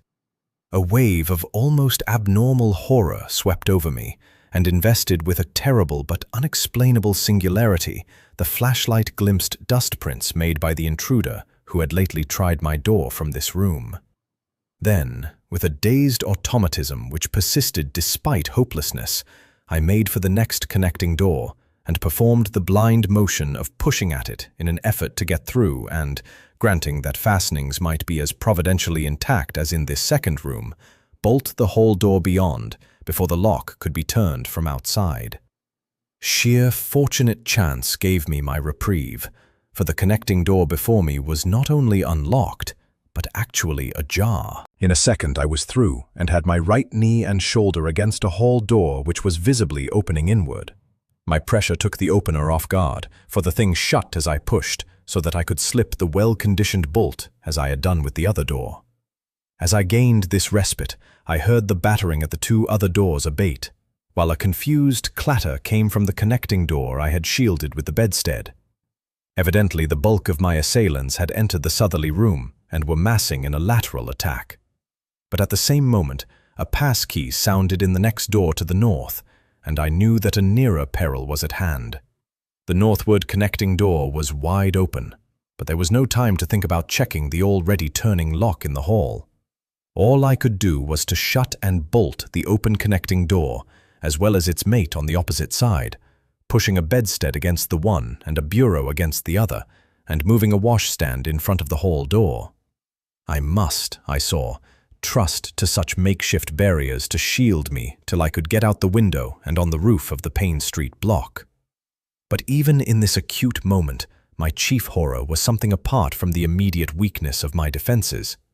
I was shuddering because not one of my pursuers, despite some hideous pantings, gruntings, and subdued barkings at odd intervals, was uttering an unmuffled or intelligible vocal sound. As I moved the furniture and rushed toward the windows, I heard a frightful scurrying along the corridor toward the room north of me, and perceived that the southward battering had ceased. Plainly, most of my opponents were about to concentrate against the feeble connecting door which they knew must open directly on me. Outside, the moon played on the ridgepole of the block below, and I saw that the jump would be desperately hazardous because of the steep surface on which I must land. Surveying the conditions, I chose the more southerly of the two windows as my avenue of escape, planning to land on the inner slope of the roof and make for the nearest skylight. Once inside one of the decrepit brick structures, I would have to reckon with pursuit, but I hoped to descend and dodge in and out of yawning doorways along the shadowed courtyard, eventually getting to Washington Street and slipping out of town toward the south. The clatter at the northerly connecting door was now terrific, and I saw that the weak paneling was beginning to splinter. Obviously, the besiegers had brought some ponderous object into play as a battering ram. The bedstead, however, still held firm, so that I had at least a faint chance of making good my escape. As I opened the window, I noticed that it was flanked by heavy velour draperies suspended from a pole by brass rings, and also that there was a large projecting catch for the shutters on the exterior. Seeing a possible means of avoiding the dangerous jump, I yanked at the hangings and brought them down, pole and all, then quickly hooking two of the rings in the shutter catch and flinging the drapery outside. The heavy folds reached fully to the abutting roof, and I saw that the rings and catch would be likely to bear my weight. So, climbing out of the window and down the improvised rope ladder, I left behind me forever the morbid and horror-infested fabric of the Gilman house. I landed safely on the loose slates of the steep roof and succeeded in gaining the gaping black skylight without a slip. Glancing up at the window I had left, I observed it was still dark, though far across the crumbling chimneys to the north, I could see lights ominously blazing in the Order of Dagon Hall, the Baptist Church, and the Congregational Church, which I recalled so shiveringly. There had seemed to be no one in the courtyard below, and I hoped there would be a chance to get away before the spreading of a general alarm. Flashing my pocket lamp into the skylight, I saw that there were no steps down. The distance was slight, however, so I clambered over the brink and dropped, striking a dusty floor littered with crumbling boxes and barrels. The place was ghoulish-looking, but I was past minding such impressions and made at once for the staircase revealed by my flashlight, after a hasty glance at my watch, which showed the hour to be 2 a.m. The steps creaked but seemed tolerably sound, and I raced down past a barn-like second story to the ground floor. The desolation was complete, and only echoes answered my footfalls. At length I reached the lower hall, at one end of which I saw a faint, luminous rectangle marking the ruined Payne Street doorway. Heading the other way, I found the back door also open, and darted out and down 5 stone steps to the grass-grown cobblestones of the courtyard. The moonbeams did not reach down here, but I could just see my way about without using the flashlight. Some of the windows on the Gilman house side were faintly glowing, and I thought I heard confused sounds within.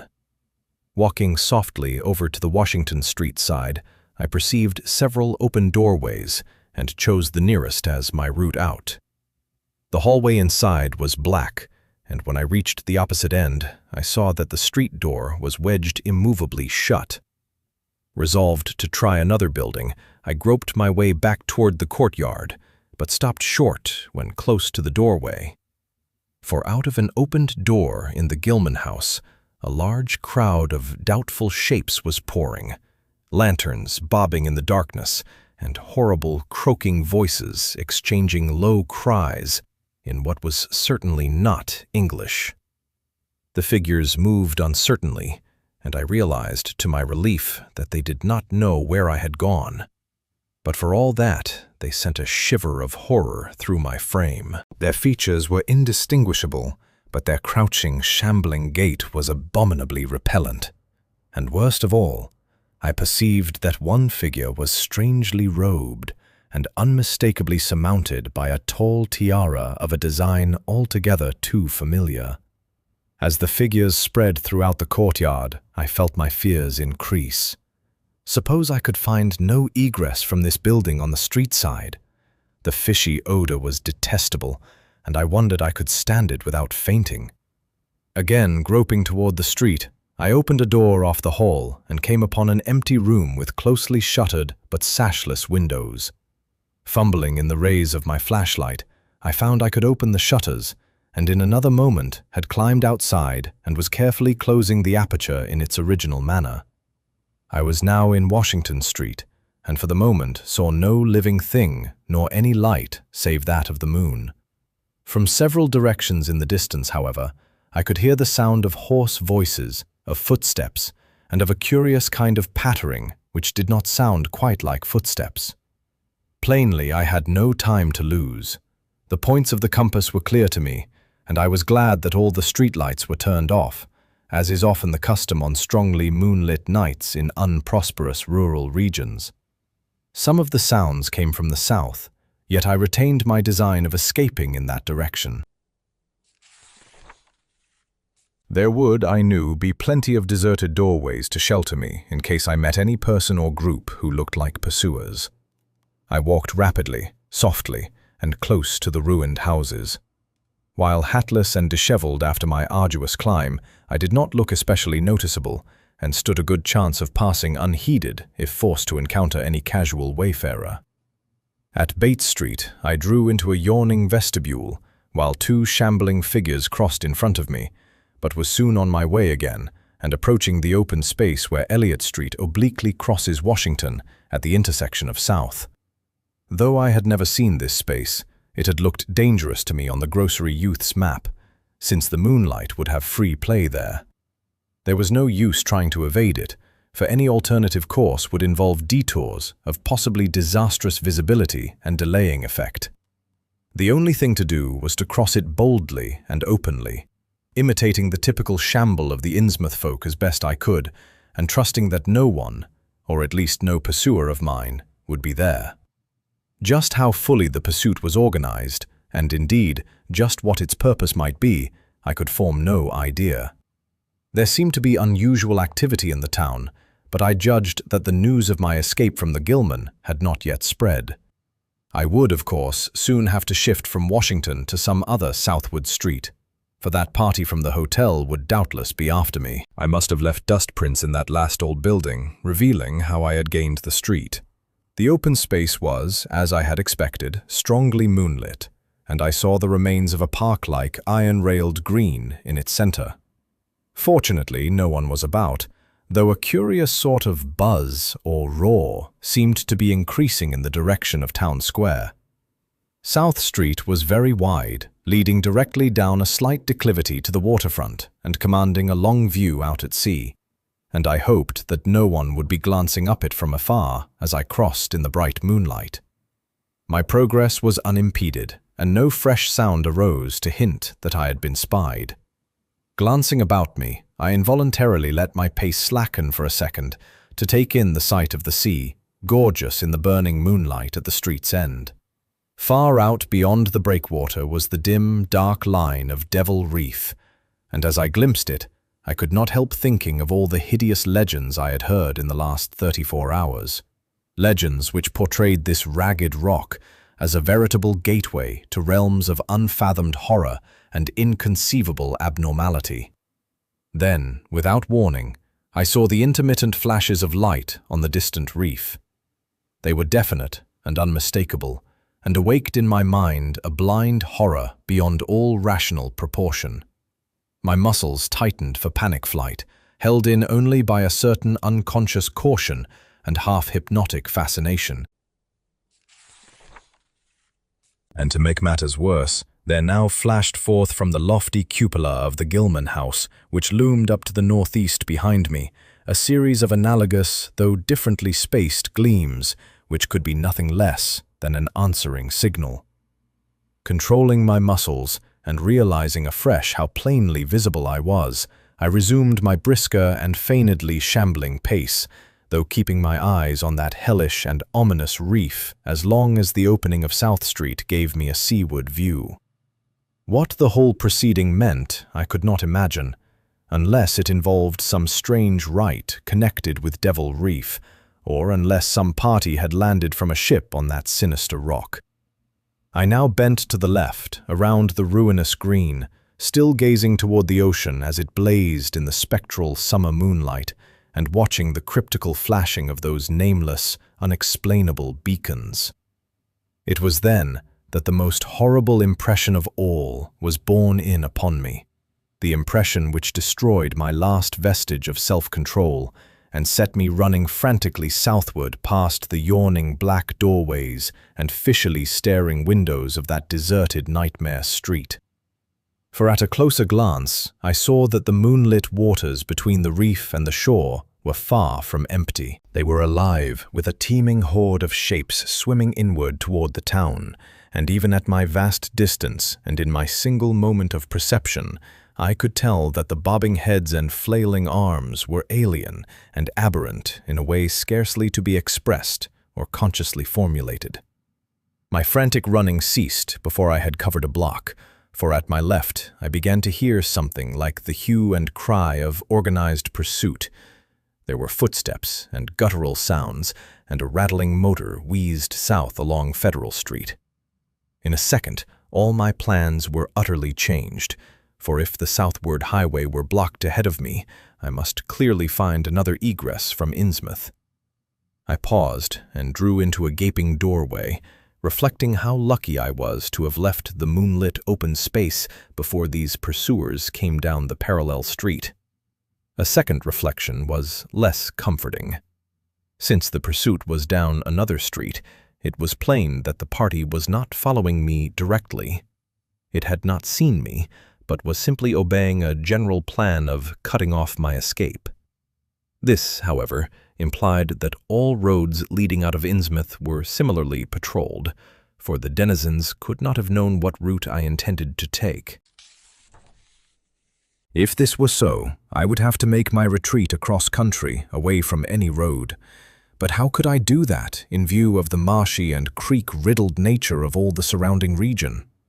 For a moment, my brain reeled, both from sheer hopelessness and from a rapid increase in the omnipresent fishy odor. Then I thought of the abandoned railway to Rowley, whose solid line of ballasted, weed-grown earth still stretched off to the northwest from the crumbling station on the edge of the river gorge.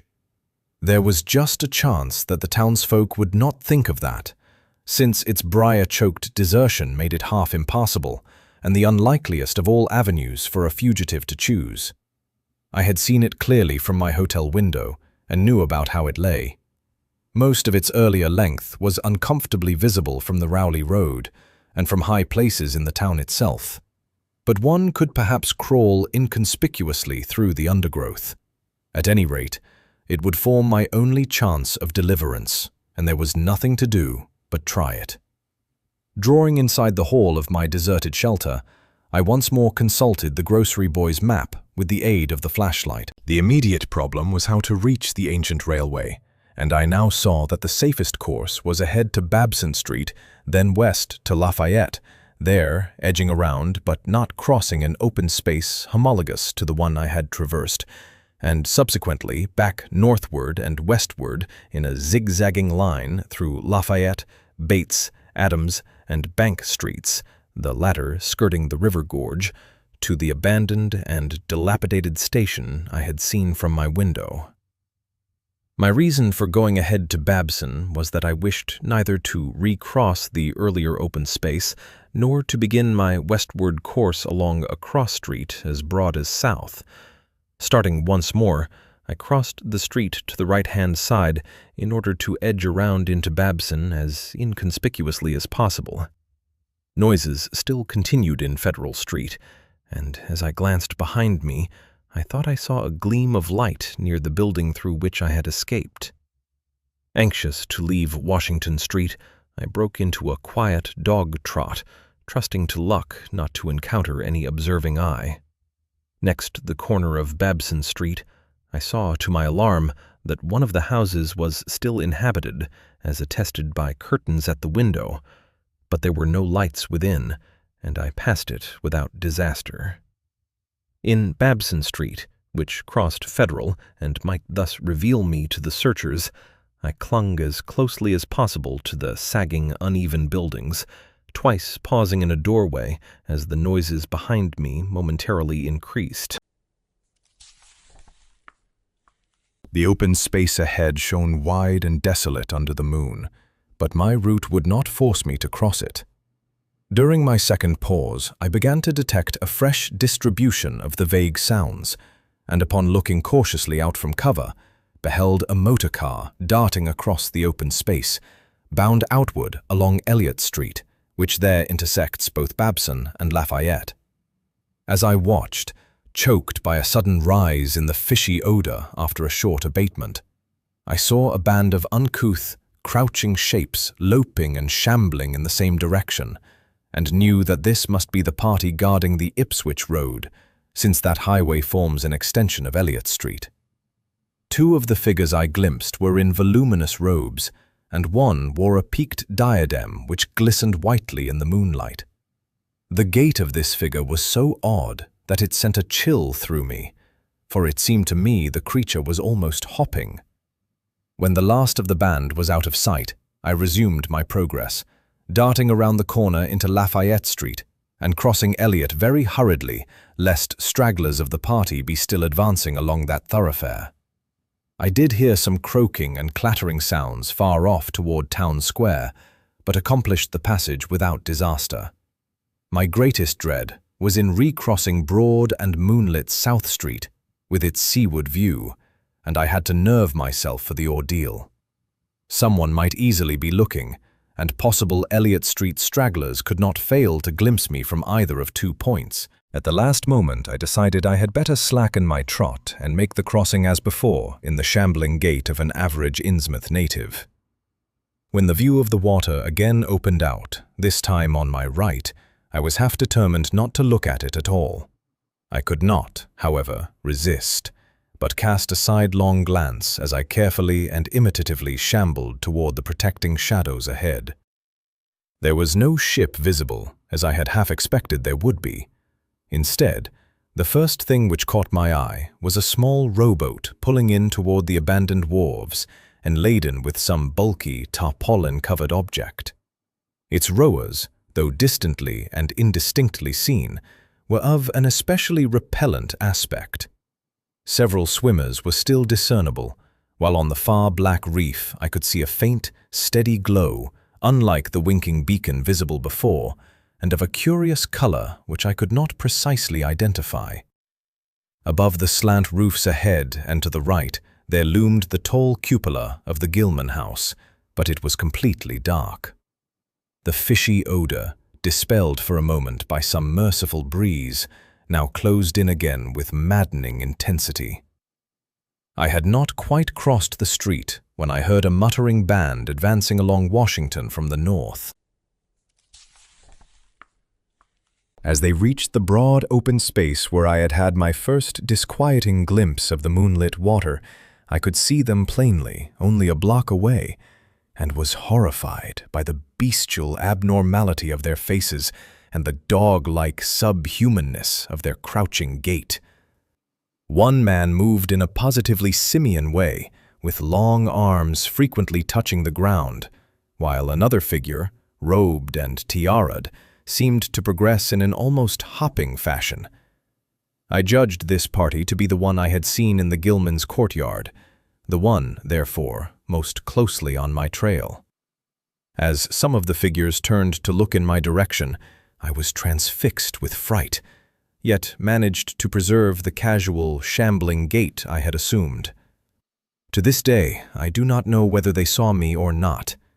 If they did, my stratagem must have deceived them, for they passed on across the moonlit space without varying their course, meanwhile croaking and jabbering in some hateful, guttural patois I could not identify. Once more in shadow, I resumed my former dog trot past the leaning and decrepit houses that stared blankly into the night.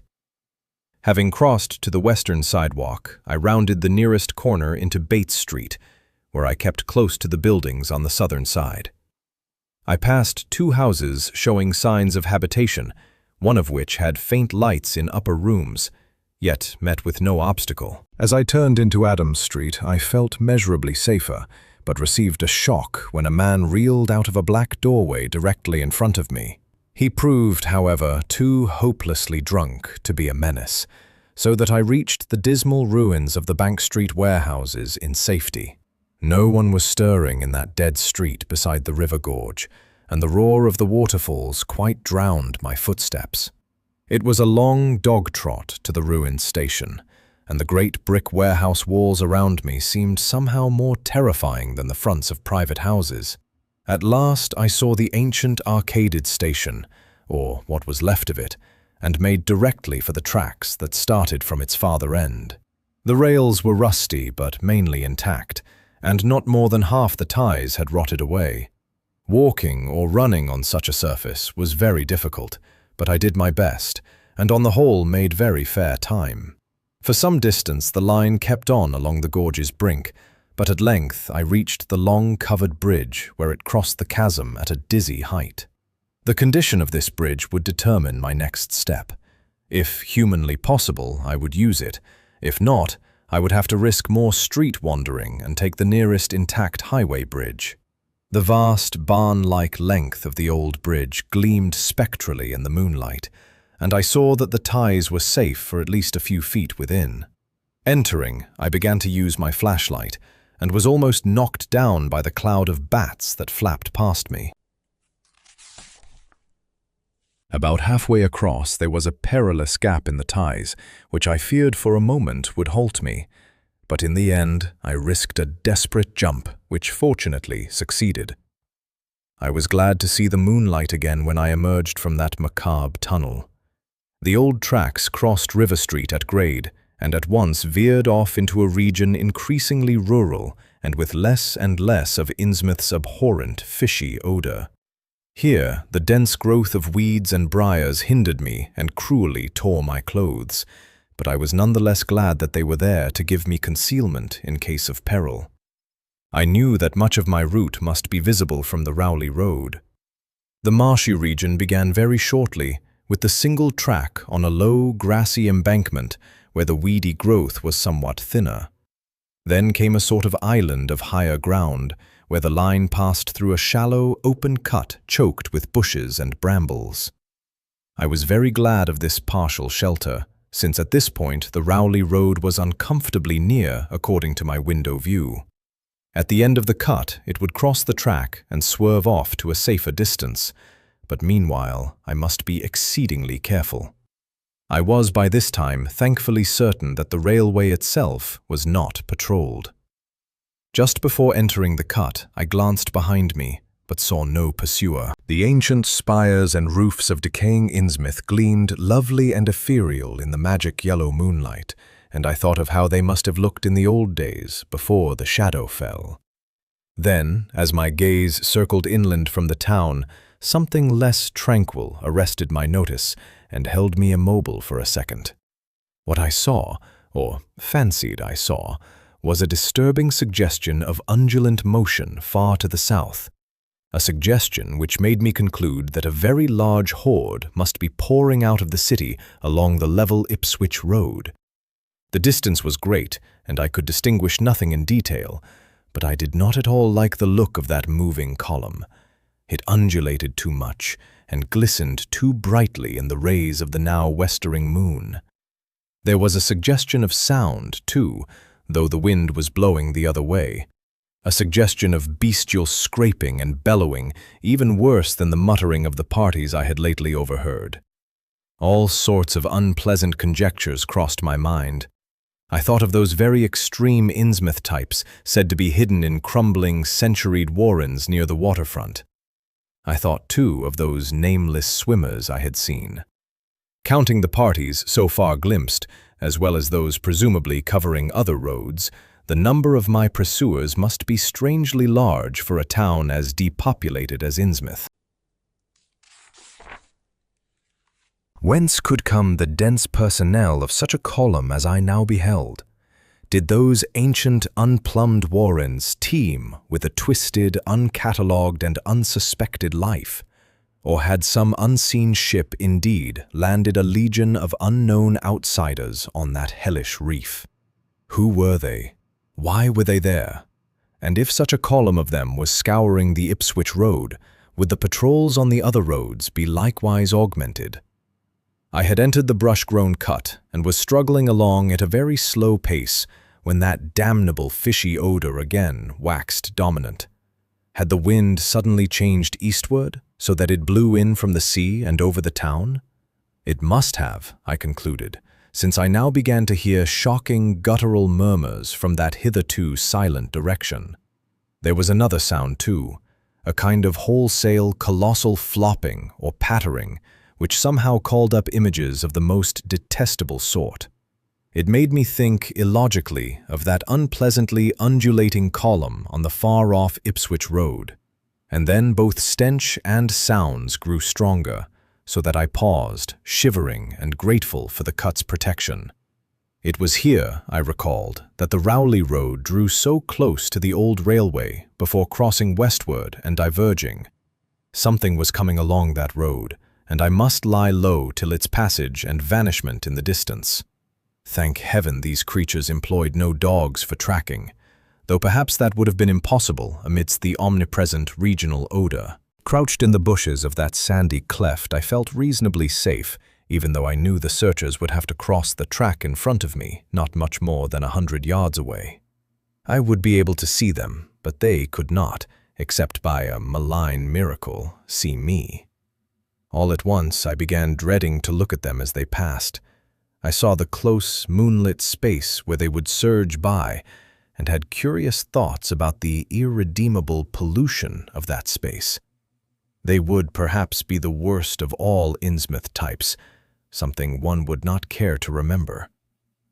The stench waxed overpowering, and the noises swelled to a bestial babble of croaking, baying, and barking without the least suggestion of human speech.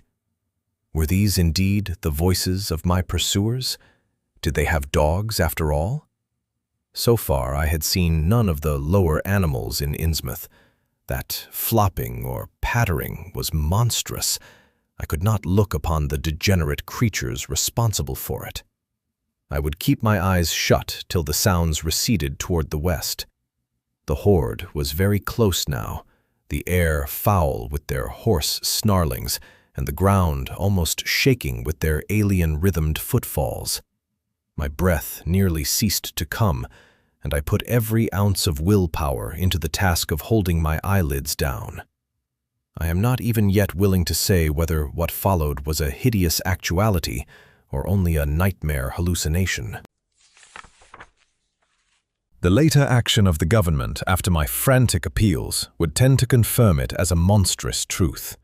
But could not an hallucination have been repeated under the quasi-hypnotic spell of that ancient, haunted, and shadowed town? Such places have strange properties, and the legacy of insane legend might well have acted on more than one human imagination amidst those dead, stench-cursed streets and huddles of rotting roofs and crumbling steeples. Is it not possible that the germ of an actual contagious madness lurks in the depths of that shadow over Innsmouth? Who can be sure of reality after hearing things like the tale of old Zadok Allen? The government men never found poor Zadok, and have no conjectures to make as to what became of him. Where does madness leave off and reality begin?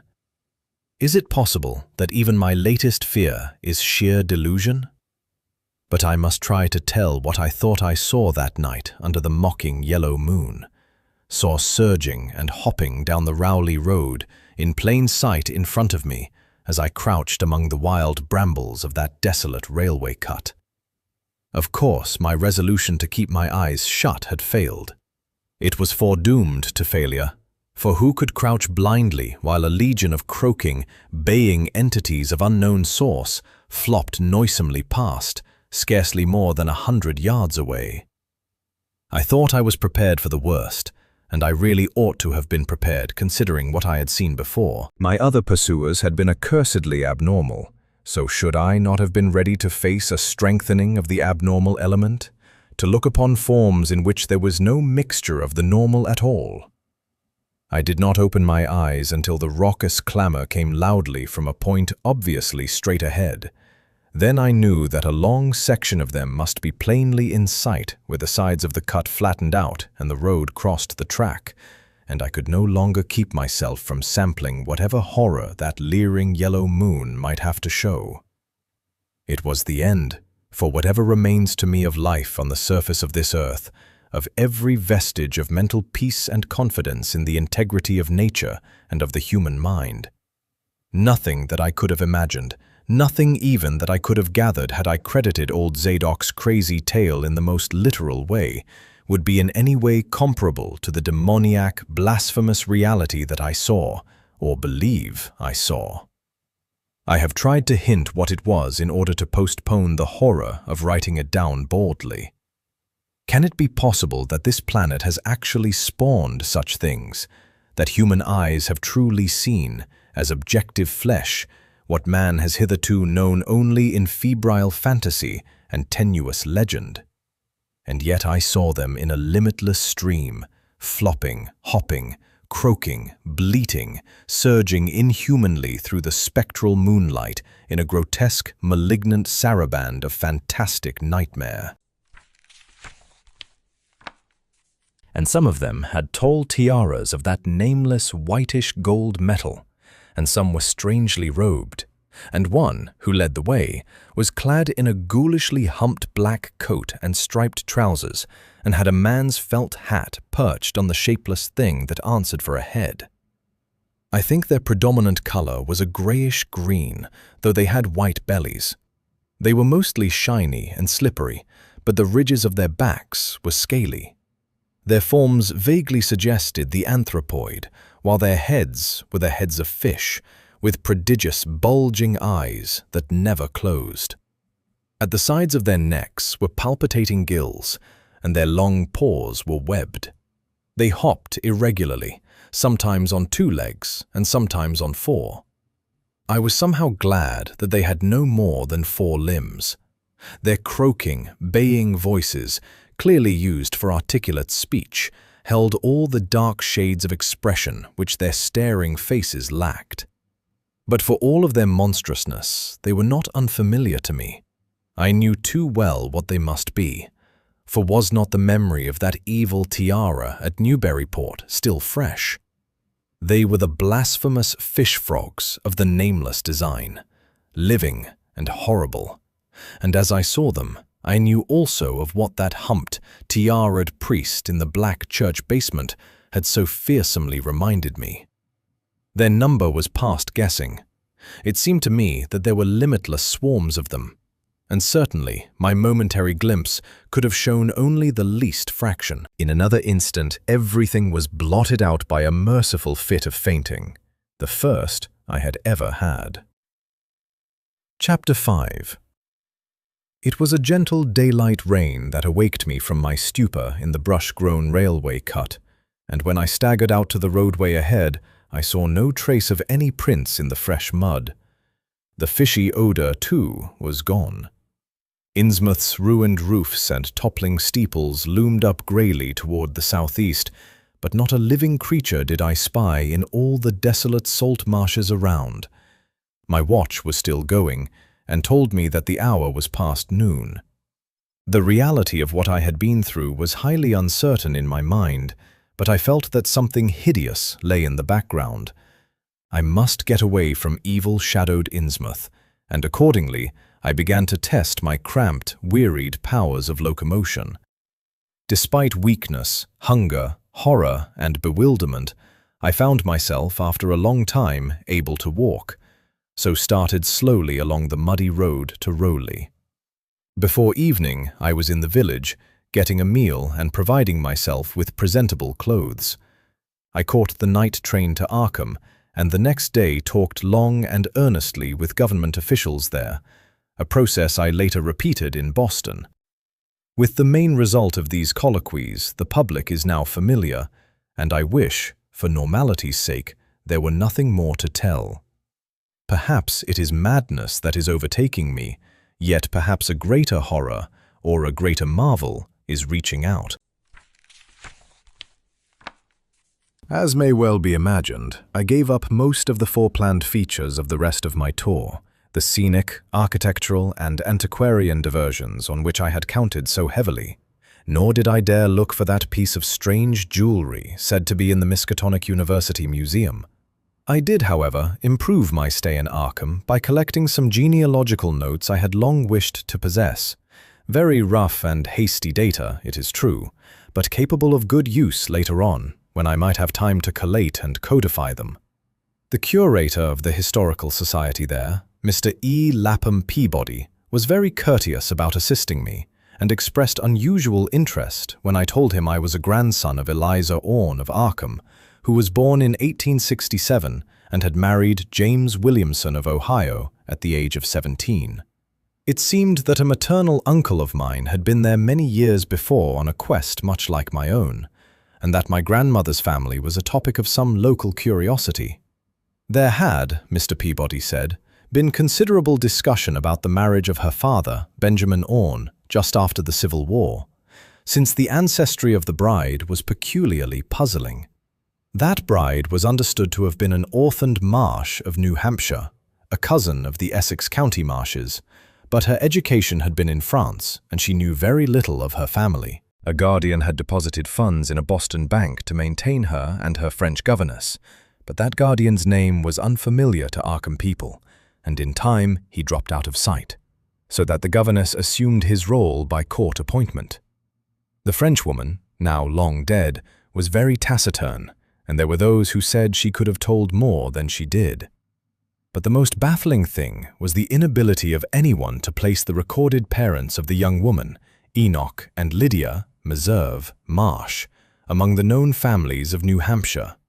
Possibly, many suggested, she was the natural daughter of some Marsh of prominence. She certainly had the true Marsh eyes. Most of the puzzling was done after her early death, which took place at the birth of my grandmother, her only child. Having formed some disagreeable impressions connected with the name of Marsh, I did not welcome the news that it belonged on my own ancestral tree, nor was I pleased by Mr. Peabody's suggestion that I had the true Marsh eyes myself. However, I was grateful for data which I knew would prove valuable, and took copious notes and lists of book references regarding the well-documented Orne family. I went directly home to Toledo from Boston, and later spent a month at Maumee recuperating from my ordeal. In September, I entered Oberlin for my final year, and from then till the next June was busy with studies and other wholesome activities, reminded of the bygone terror only by occasional official visits from government men in connection with the campaign which my pleas and evidence had started. Around the middle of July, just a year after the Innsmouth experience, I spent a week with my late mother's family in Cleveland, checking some of my new genealogical data with the various notes, traditions, and bits of heirloom material in existence there, and seeing what kind of connected chart I could construct. I did not exactly relish the task, for the atmosphere of the Williamson home had always depressed me. There was a strain of morbidity there, and my mother had never encouraged my visiting her parents as a child, although she always welcomed her father when he came to Toledo. My Arkham-born grandmother had seemed strange and almost terrifying to me, and I do not think I grieved when she disappeared. I was 8 years old then, and it was said that she had wandered off in grief after the suicide of my Uncle Douglas, her eldest son. He had shot himself after a trip to New England, the same trip, no doubt, which had caused him to be recalled at the Arkham Historical Society. This uncle had resembled her, and I had never liked him either. Something about the staring, unwinking expression of both of them had given me a vague, unaccountable uneasiness. My mother and Uncle Walter had not looked like that. They were like their father, though poor little cousin Lawrence, Walter's son, had been an almost perfect duplicate of his grandmother before his condition took him to the permanent seclusion of a sanitarium at Canton. I had not seen him in 4 years, but my uncle once implied that his state, both mental and physical, was very bad. This worry had probably been a major cause of his mother's death 2 years before. My grandfather and his widowed son Walter now comprised the Cleveland household, but the memory of older times hung thickly over it. I still disliked the place and tried to get my researches done as quickly as possible. Williamson records and traditions were supplied in abundance by my grandfather, though for Orne material I had to depend on my Uncle Walter, who put at my disposal the contents of all his files, including notes, letters, cuttings, heirlooms, photographs, and miniatures. It was in going over the letters and pictures on the Orne side that I began to acquire a kind of terror of my own ancestry. As I have said, my grandmother and Uncle Douglas had always disturbed me. Now, years after their passing, I gazed at their pictured faces with a measurably heightened feeling of repulsion and alienation.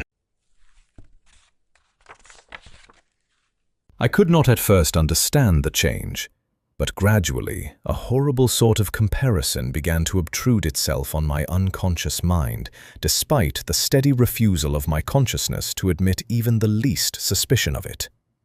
It was clear that the typical expression of these faces now suggested something it had not suggested before, something which would bring stark panic if too openly thought of.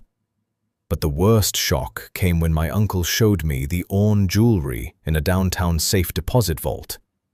Some of the items were delicate and inspiring enough, but there was one box of strange old pieces descended from my mysterious great-grandmother, which my uncle was almost reluctant to produce.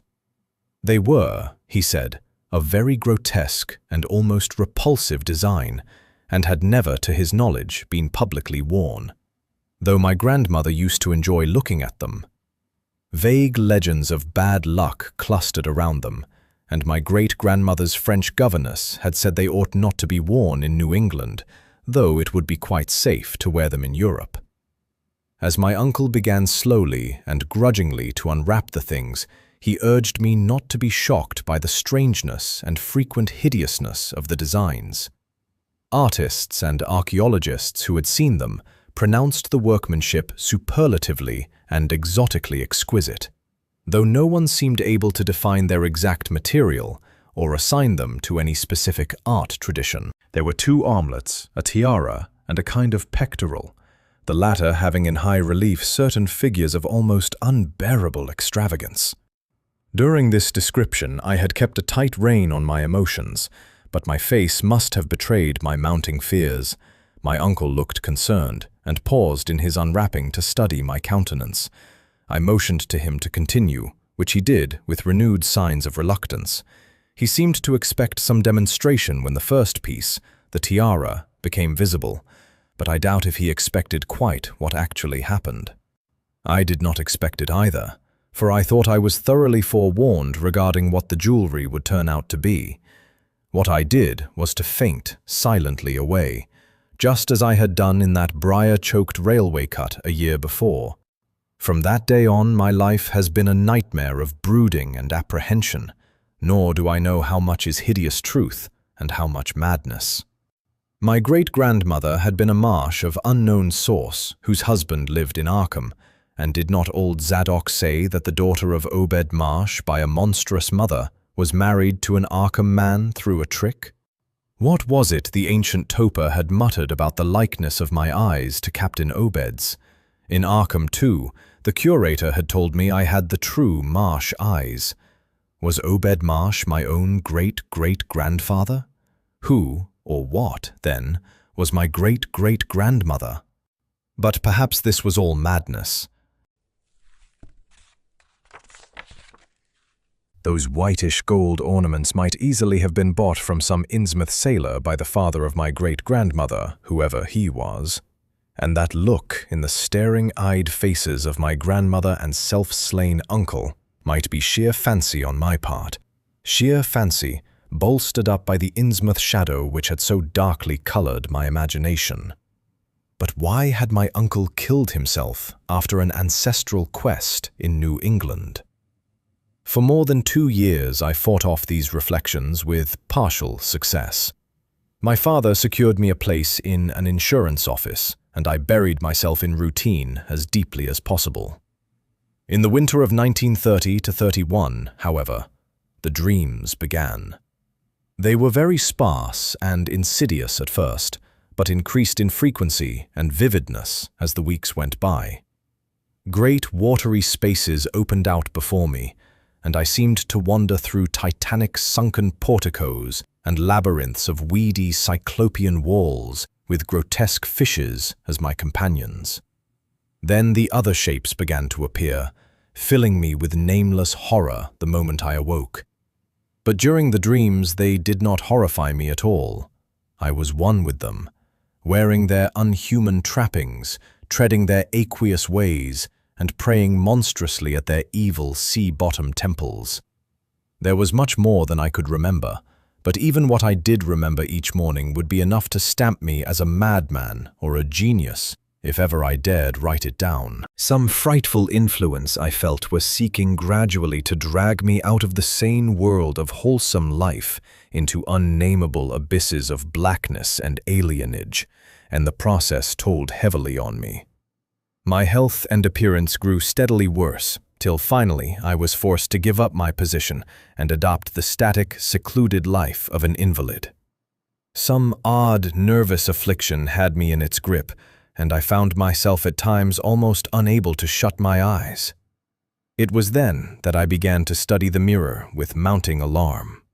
The slow ravages of disease are not pleasant to watch, but in my case there was something subtler and more puzzling in the background. My father seemed to notice it too, for he began looking at me curiously and almost affrightedly. What was taking place in me? Could it be that I was coming to resemble my grandmother and Uncle Douglas? One night I had a frightful dream in which I met my grandmother under the sea. She lived in a phosphorescent palace of many terraces, with gardens of strange leprous corals and grotesque brachiate efflorescences, and welcomed me with a warmth that may have been sardonic. She had changed, as those who take to the water change, and told me she had never died. Instead, she had gone to a spot her dead son had learned about, and had leaped to a realm whose wonders, destined for him as well, he had spurned with a smoking pistol. This was to be my realm too. I could not escape it. I would never die, but would live with those who had lived since before man ever walked the earth. I met also that which had been her grandmother. For 80,000 years Pthiali had lived in Yahantley, and thither she had gone back after Obed Marsh was dead. Yahantley was not destroyed when the Upper Earth men shot death into the sea. It was hurt, but not destroyed. The Deep Ones could never be destroyed, even though the Paleogean magic of the Forgotten Old Ones might sometimes check them. For the present they would rest, but someday, if they remembered, they would rise again for the tribute great Cthulhu craved. It would be a city greater than Innsmouth next time. They had planned to spread and had brought up that which would help them, but now they must wait once more. For bringing the Upper Earth men's death, I must do a penance, but that would not be heavy. This was the dream in which I saw a Shoggoth for the first time, and the sight set me awake in a frenzy of screaming. That morning the mirror definitely told me I had acquired the Innsmouth look. So far I have not shot myself as my Uncle Douglas did. I bought an automatic and almost took the step, but certain dreams deterred me.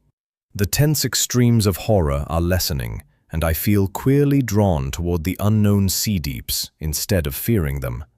I hear and do strange things in sleep, and awake with a kind of exaltation instead of terror. I do not believe I need to wait for the full change, as most have waited.